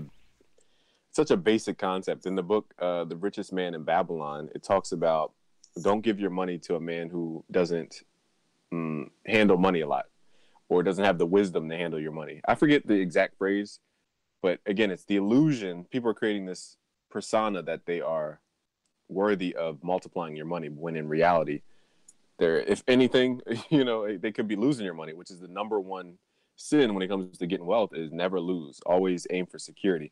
But anyway, I'm talking too much about stuff that's way outside the podcast. Yeah, it went from NAMM to damn. Yeah, I'm trying to make it more simple.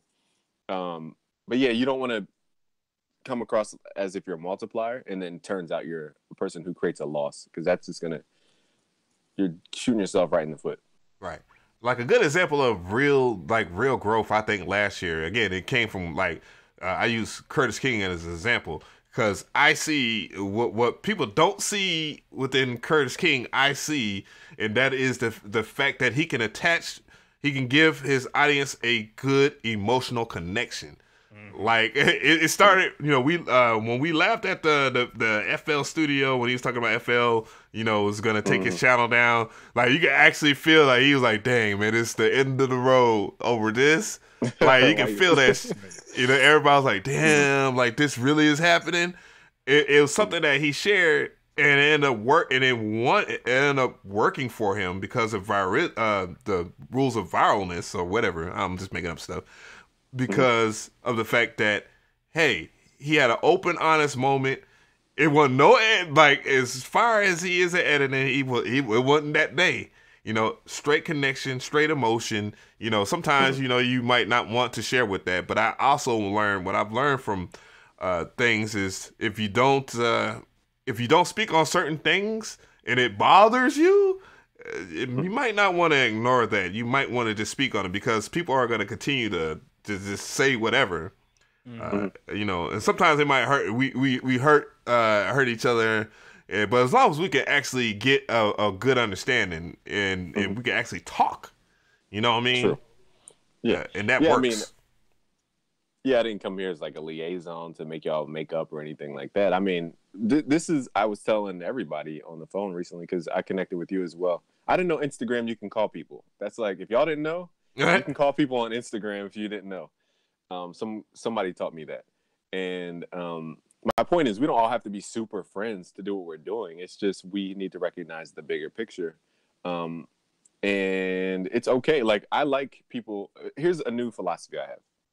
I don't monitor comments anymore. I used to block people on YouTube, block people on Twitter. I unblocked everybody and I allowed all the comments because a hater is really I'm not even going to say hater. Somebody who just doesn't resonate with the material is promoting your material by leaving a comment, by bringing somebody else in to look at the material. So I'm hindering myself from growth by always reacting to every little thing, you know, in my community of comments. So I welcome the negative comments. I welcome the opposing comments. I welcome the like laughter. Like, for example, I made a video. I was at Ford's recording studio. And you know when you have like a nice belt on, like in hip hop, we always want the Gucci belt, the Louis Vuitton belt, right. Ferragamo, and we always want to show it off. You remember Deion Cole, the comedian? No, I think I do, but I probably don't because I don't know. Go ahead. He made a joke. He was like, "Yo, black people love their belt so much." He was like, "I bought a belt, Louis Vuitton belt, and I tucked my trench coat in my pants to show it off my belt." So it's just to that level of how we will show our belt. But my point was, I was in the studio and I forgot that I went to the bathroom, but forgot to untuck my shirt from my pants. So it looked like I was trying to show off my belt by tucking in my shirt, which I wasn't. But I allowed people to clown that moment because it was just a simple accident. But it was funny. Right. But again, if I didn't learn how to have thick skin or like detach from people's opinions, then I would always react and always block people, always delete comments. It's just too much energy exerted on nonsense. Oh, it's just a right click. It's like a simple, easy right click. But let me tell you, sometimes I don't even go back to the comments. I just post the video and just put it up. I don't even read comments, even though I should. I like to react to the haters because it's fun. I always tell them thank you for the support. And they get so mad and delete their comment. They instantly delete their comment every time I do that. But like, oh yeah, I appreciate it. I'll look at it next time. But thank you for your support. No. He replied back. Got deleted. No, I'm like the bad guy. Yeah. See, the thing is, with a comment like that again, and I do agree with your philosophy is, you know, don't block people and stuff like that. I like a good roasting. I do. I like a good roasting of whatever. And sometimes I like to, when somebody is embarrassing themselves, when they are thinking, you know, when they obviously either don't watch the content or whatever, I like to go and react to people like that because me personally, I grew up in a debative, argumentative, hostile environment. I know how to protect myself at all times. So, you know, if somebody says, hey, you know, because I think one of the things I'm going to tackle is a person saying, well, you shouldn't use Maximus.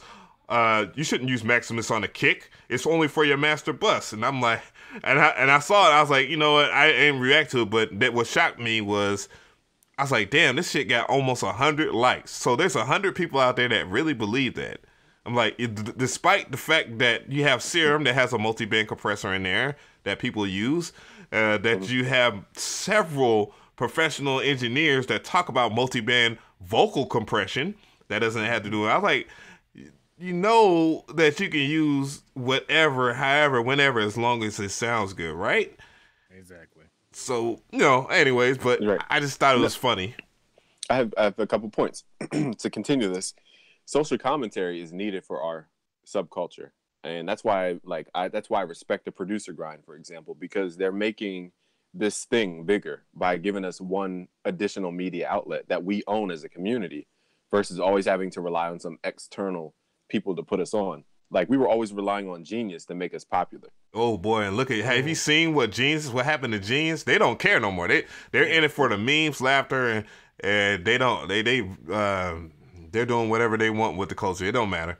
I haven't seen. I'm gonna have to check up on it today. Oof. But that's why I was saying even comedians do social commentary, and that's why I respect whatever you put out as content. We shouldn't be taking it as a personal thing. It's content. It's social commentary.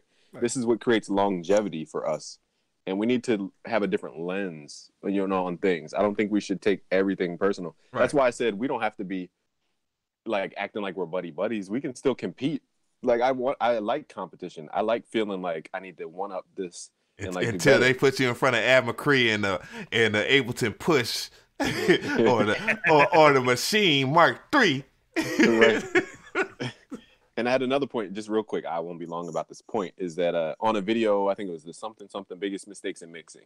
This guy got top comment, I think, and it was like this long dissertation about that's not a preamp and this blah blah blah blah blah for like paragraphs on paragraphs on paragraphs. Yeah. Oh god. And I was like, okay, but like the video has barely any dislikes. It has tons of likes. It's my most performing video. I converted tons of customers from the video.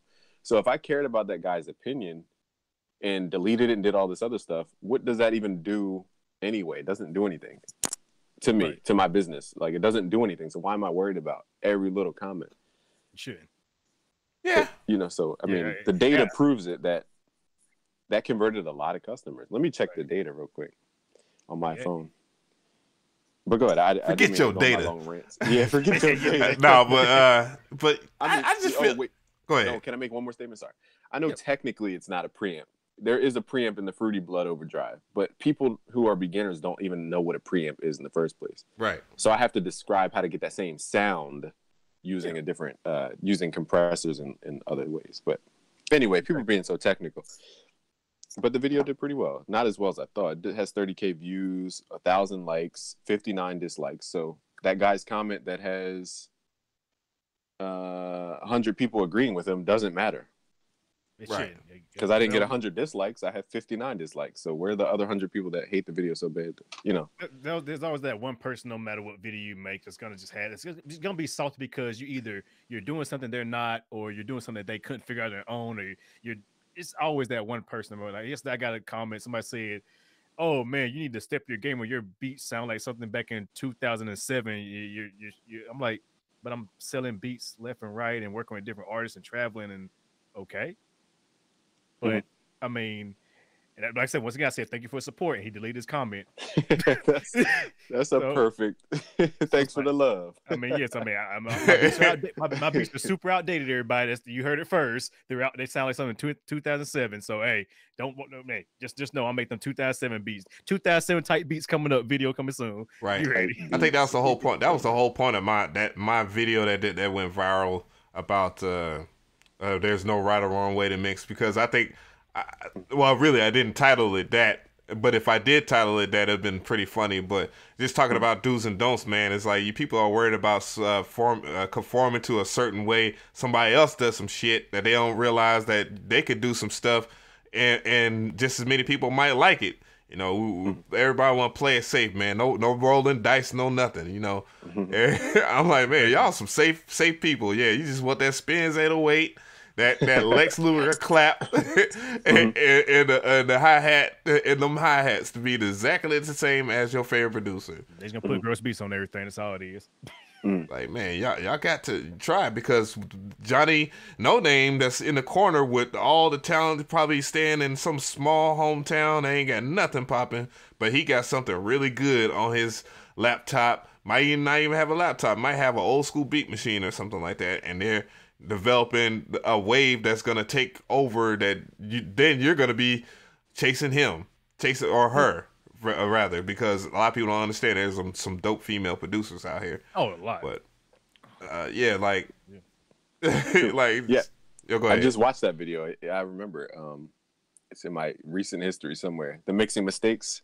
Yeah, with the trolley text. I got to keep that series going. Oh, you got to, man. I didn't even like pick that up. The trolling, what, the capital lowercase. Yeah. Thing? Okay, that's a troll thing. Yeah. It's like this, but like the first time I saw it was like to make fun of the SpongeBob meme, SpongeBob meme, chicken shit. Yeah. So I just like, you know what, this video is really about that, like, mockery. So I'm going to do this. Just the fact, that a lot of people are going to come into this comment section and they're going to try to tell me that there are rules to this. When I just sat and did several videos with producers and engineers that have a massive career, that's like, man, I just went in there and just did what worked for me. And I'm like, damn, so that's what led you here to having a freaking plaque wall? He's like, yeah, like, yeah. I went to Full Sail and all that, but I did, I just learned what I like, and yeah, I'm like, I was like, yeah, I know exactly what you mean. Yeah, stop trying to impress producers. Make that's the main thing. They're trying to get this. They're trying to get the producers. They're trying to make the producers love them. Or about the artists. That's what's gonna get on your beats and all that. And they don't care about what you do to a fucking kick or whatever. What kick you just spin. If it hits hard, it's got a good melody. Hey, they own it. Yeah. Not to mention, there's been hit records for over the years. Like my homie Swerve was talking about. He said, "Man, remember how bad Knuck If You Buck sounded like?" I was like, "Damn, that shit sounded like it was recorded in the bathroom." But that was a fire record. We didn't care about that. We cared about the song. Exactly. Right. Didn't I mean, I could be wrong. I'm going off of like hearsay. Didn't Internet Money or Taz Taylor go on about that very concept? Like, doesn't matter the amount of effort and time we put into something. We could use melody loops. I don't know, because I don't follow like people on Twitter, but yeah, it said something about, like, you said don't worry about where the loop came from or who you got it from or where you bought it. I would worry if I came from them, because obviously if you get a placement, they're gonna come out and say, "I want that." They want my 50%. They want 50% of the whole thing. Like, whoa. That's one thing I will say, that I was developing sound kits and sound packages soon. And one of the developers snuck it in. So as we were developing a sound kit, I'll just be transparent as possible. Right. It was a guitar loop pack. And then, so in my head, I'm thinking, okay, this is going to be royalty free. I'm paying him up front. We're going to get it out the way. It's going to be a royalty free sound thing. So then he sneaks in this document after he records these guitars at a pro studio and everything else, that, in order to clear these, you have to email so-and-so for major placements. And it just destroyed the whole point of me investing in the development of that sound kit, sound package. So, I can see how easily people can get something and not know that it's not royalty free, because the vendors for these sounds kind of sneak in these deals without us knowing. So I don't know, for people in the chat, I'm kind of curious, when you buy sounds, are you focused on the royalty free aspect? Because I feel like, and I'm gonna ask you as well, Av and Mr. Different, because the way I think about not royalty-free sounds is that we're collabing with that person. Right. Yeah. I feel like you're either selling a collab, or if you sell royalty-free sounds, you're selling sounds. So it's either you're buying a collab or sounds. What's your stance on that? Well, the way I feel about it is I have no problem with sharing credit with anybody. I have a huge record collection. And if any of those any of the tracks I sampled, even if they wanted 100% of my royalties, they are all welcome to it, because it's all about the art form at the end of the day. Now, I say that very strongly, but I'm fine with doing royalty free with anybody. I think it's all about transparency. There's also TrackLib that does it. I personally like using stuff from MXX Audio, Drum Brokers. Those are my guys. And if they ask for 15% or something like that, just be clear. That's all it is. Just be clear. Yeah. I know Payne One, he gives away like sample packs, but yet he wants some back end on that, obviously. But I don't have a problem with that. It's all just tell people up front. Don't say, hey, royalty free, and just because of things like Article 13, and just copyright law in general, you could say, well, you know, I created that honestly, so I am the copyright owner. And even though I said royalty free, now I want it. Now that's a scumbag move. Yeah, especially when it blows up too. Like you do it right after something blows up. Be like, this could be this kid's first placement. You know, he grinded hard for this, talked to the right people, sat in the right sessions and all that. And here he is about to blow up, and then oh yeah, 50% that's mine. Yeah, but I bought your pack for $50 with 10 sounds in it to make this. I mean, what? You know, it's crazy, man. Like, yeah, just be like, hey, just be like you said, Ab, be upfront with it. Tell like it is, and then, you know, that way there's no confusion if it does get to that point. Like, you can't be like, oh, I didn't know, but it says it in the when you first download, read me please, the little text document. If you know, we own, you know, at least go on 50 how many percentage or whatever, but you know, yeah, what it is, you know. At least give me a shout out. That's I mean, and you know, a testimonial or something like that's fine. Yes, places like Loop Masters and Splice and Sounds.com, they won't allow you to sell anything on their site unless it's royalty free because of that same reason. You know what I'm saying? It's like, hey, you know, they want to be transparent and they want to welcome in business and stuff like that. Even Crabtree Library, they even memed the fact that whole Taz Taylor thingy went big, and they's like, yes, it is royalty free. Like, they made a pack that said royalty free on it in big words, big letters. Oh, man. You have to. Shade. And I want to be clear. I'll have a conversation with Taz Taylor, even though we did have our conflict in the past, which could have been avoided. Even though we had a problem, the conflict could have been avoided. We just handled it. He asked me with everybody. And we could have a conversation. It's not really me trying to position against him now. It's more so a metaphor I thought of when you said it that way is that it's almost like, you know, sleeping with a female who's, let's say you go to bed with a female, like literally go into bed, like going to sleep. And then she acts sleep. You know how girls like act like they're asleep or whatever. Mm-hmm. But then you get with the girl, and then like 5 years later, she tries to claim that you, like, you know, molested her, did some kind of evil against her, even though it was consent. Does that make sense? Yeah. So I feel like that's how people feel when they feel attacked on that level. But again, I don't know the behind the scenes details and all that. It's not me trying to sound like I'm attacking anybody. It's more so that's what threw me off. Even as a distributor, the vendor tried to like sneak that in. So I can see how easily it could happen, even on Splice levels. I don't know how Splice works, but I can see that happening. Yeah, they have it in their their terms and rights or whatever the heck is on their terms and services on their website. You click on that and they make sure that you know that everything on here is royalty free, and you know, download at your pleasure, you know, as you have a subscription or whatnot, you know. And interesting. Yeah, and if you buy, obviously you buying a license just for it to be royalty free, that you have bought it from there. Obviously, you know, that's aimed towards the people that might just sit there and turn around. Oh, I got an IG page. Let's go ahead and hustle these suckers and do that so they can attack them full thoroughly, which they do a good job of dealing with people with pirates and stuff too. That was funny. Yeah, I always see some VST company trying to sell their version of Omnisphere or something on Instagram.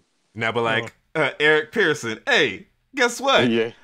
Do you know these guys? Because they're selling your stuff for $30. Is this legit? You send the post and at the company. Oh man. Yeah, I don't. One thing I don't respect is people who not only take the thing. I don't really. Again, I don't put the fault on the person downloading. I can understand why we all, as human nature, want to download stuff. I get it. The bigger problem is the people uploading for a profit. Those are the people I have a problem with. Right. And the people who cracked it in the first place. Like, why'd you even decide to hack a plugin? Like, what? I think that's more or less. I think companies know what they're doing now with that, and some of them actually put out those cracks. It's a lot. It would make a lot of sense because when people are using cracked software and then they're talking about, well, my laptop just went down because it's a virus. To make that operate a keygen that has to connect with the software itself, so it has to counteract. It obviously needs to take away a code, which is a code to interact with the software, and obviously that is a virus. Even and it's funny too because I've sit there and I look at some of these folks that do that, and they be like, "Well, it's not really a virus, man. It's it's just your system telling you that when you use the keychain." I'm like, "No, it is a virus. It's the worst kind of virus." Yeah, man. On top of that, when the keygen when the crack comes out the same day as the plugin just got released, that don't raise no red flags. Like maybe the company put that out there to kind of get me, and they want you to download it, mission computer. So then you got to buy the real version. So. And you're right. That's exactly how. Because they know that people want to justify things. It's not like they're downloading out of like, oh, I can get everything from this company. I'm never gonna pay. People just honestly don't have the money, and they need like to put stuff to work. So they download stuff. And in some people's mind to justify it, they say, in order to pay this company back, I'll make videos about it. I'll promote this company. I'll do something. When I get my money, I'm gonna buy the version. So they're paying the company back. It just might take 4 years. That's all. In my opinion. Right. If they like it and if they actually use it. I'm just throwing that out there. Makes sense. Yeah. It's kind of crazy, though, because I do see a lot of the bigger producers be on IG and they're selling software. And that's kind of disrespectful because you get Platinum Flex and you can afford it. Open up FS Studio, says Team Air at the top of it. Oh Lord. Got Yeezys on. Got Yeezys on, but you ain't got but your shit say Team Air, and then you selling software. Exactly. I will say I'm glad you said that because I was in a couple pro studios and I was shocked that people were like offering or asking for plugins and drum sounds. I was like, I can't. No. You know what? No. It happens. I was just like, nah.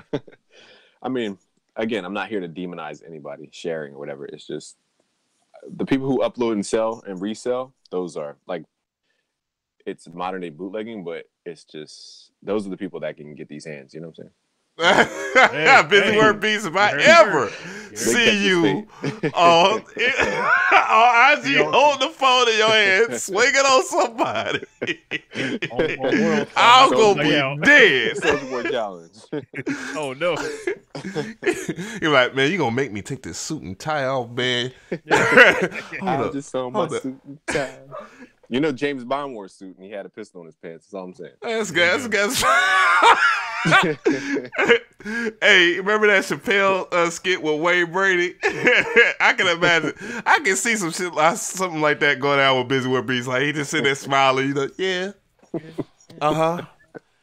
You talking that good right now? Close that door.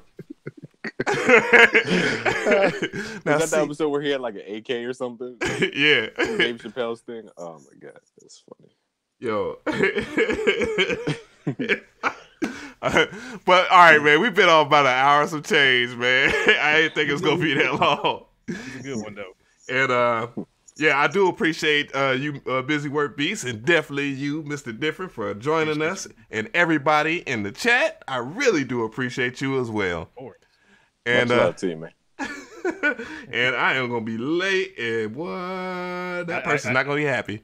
I hear my girl in there screaming at the kids, so I better get my ass. I'll be next. I'll be next, boy. But yeah, it was good as always. Chat, thank you. BusyWorksBeats coming through. It's just a great conversation with you. It was a great time today. You do it again. Awesome, man. Yeah, good energy, man. Again, I'm just chilling this season. Again, 2019 is for us. I want to say that hopefully we elevate God willing, we elevate the producer community. Right. And add a little more unison energy to it. But other than that, thank you. It was fun. All right. And we're going to take it from there, guys. I really do appreciate y'all for coming out. God bless you, and good night.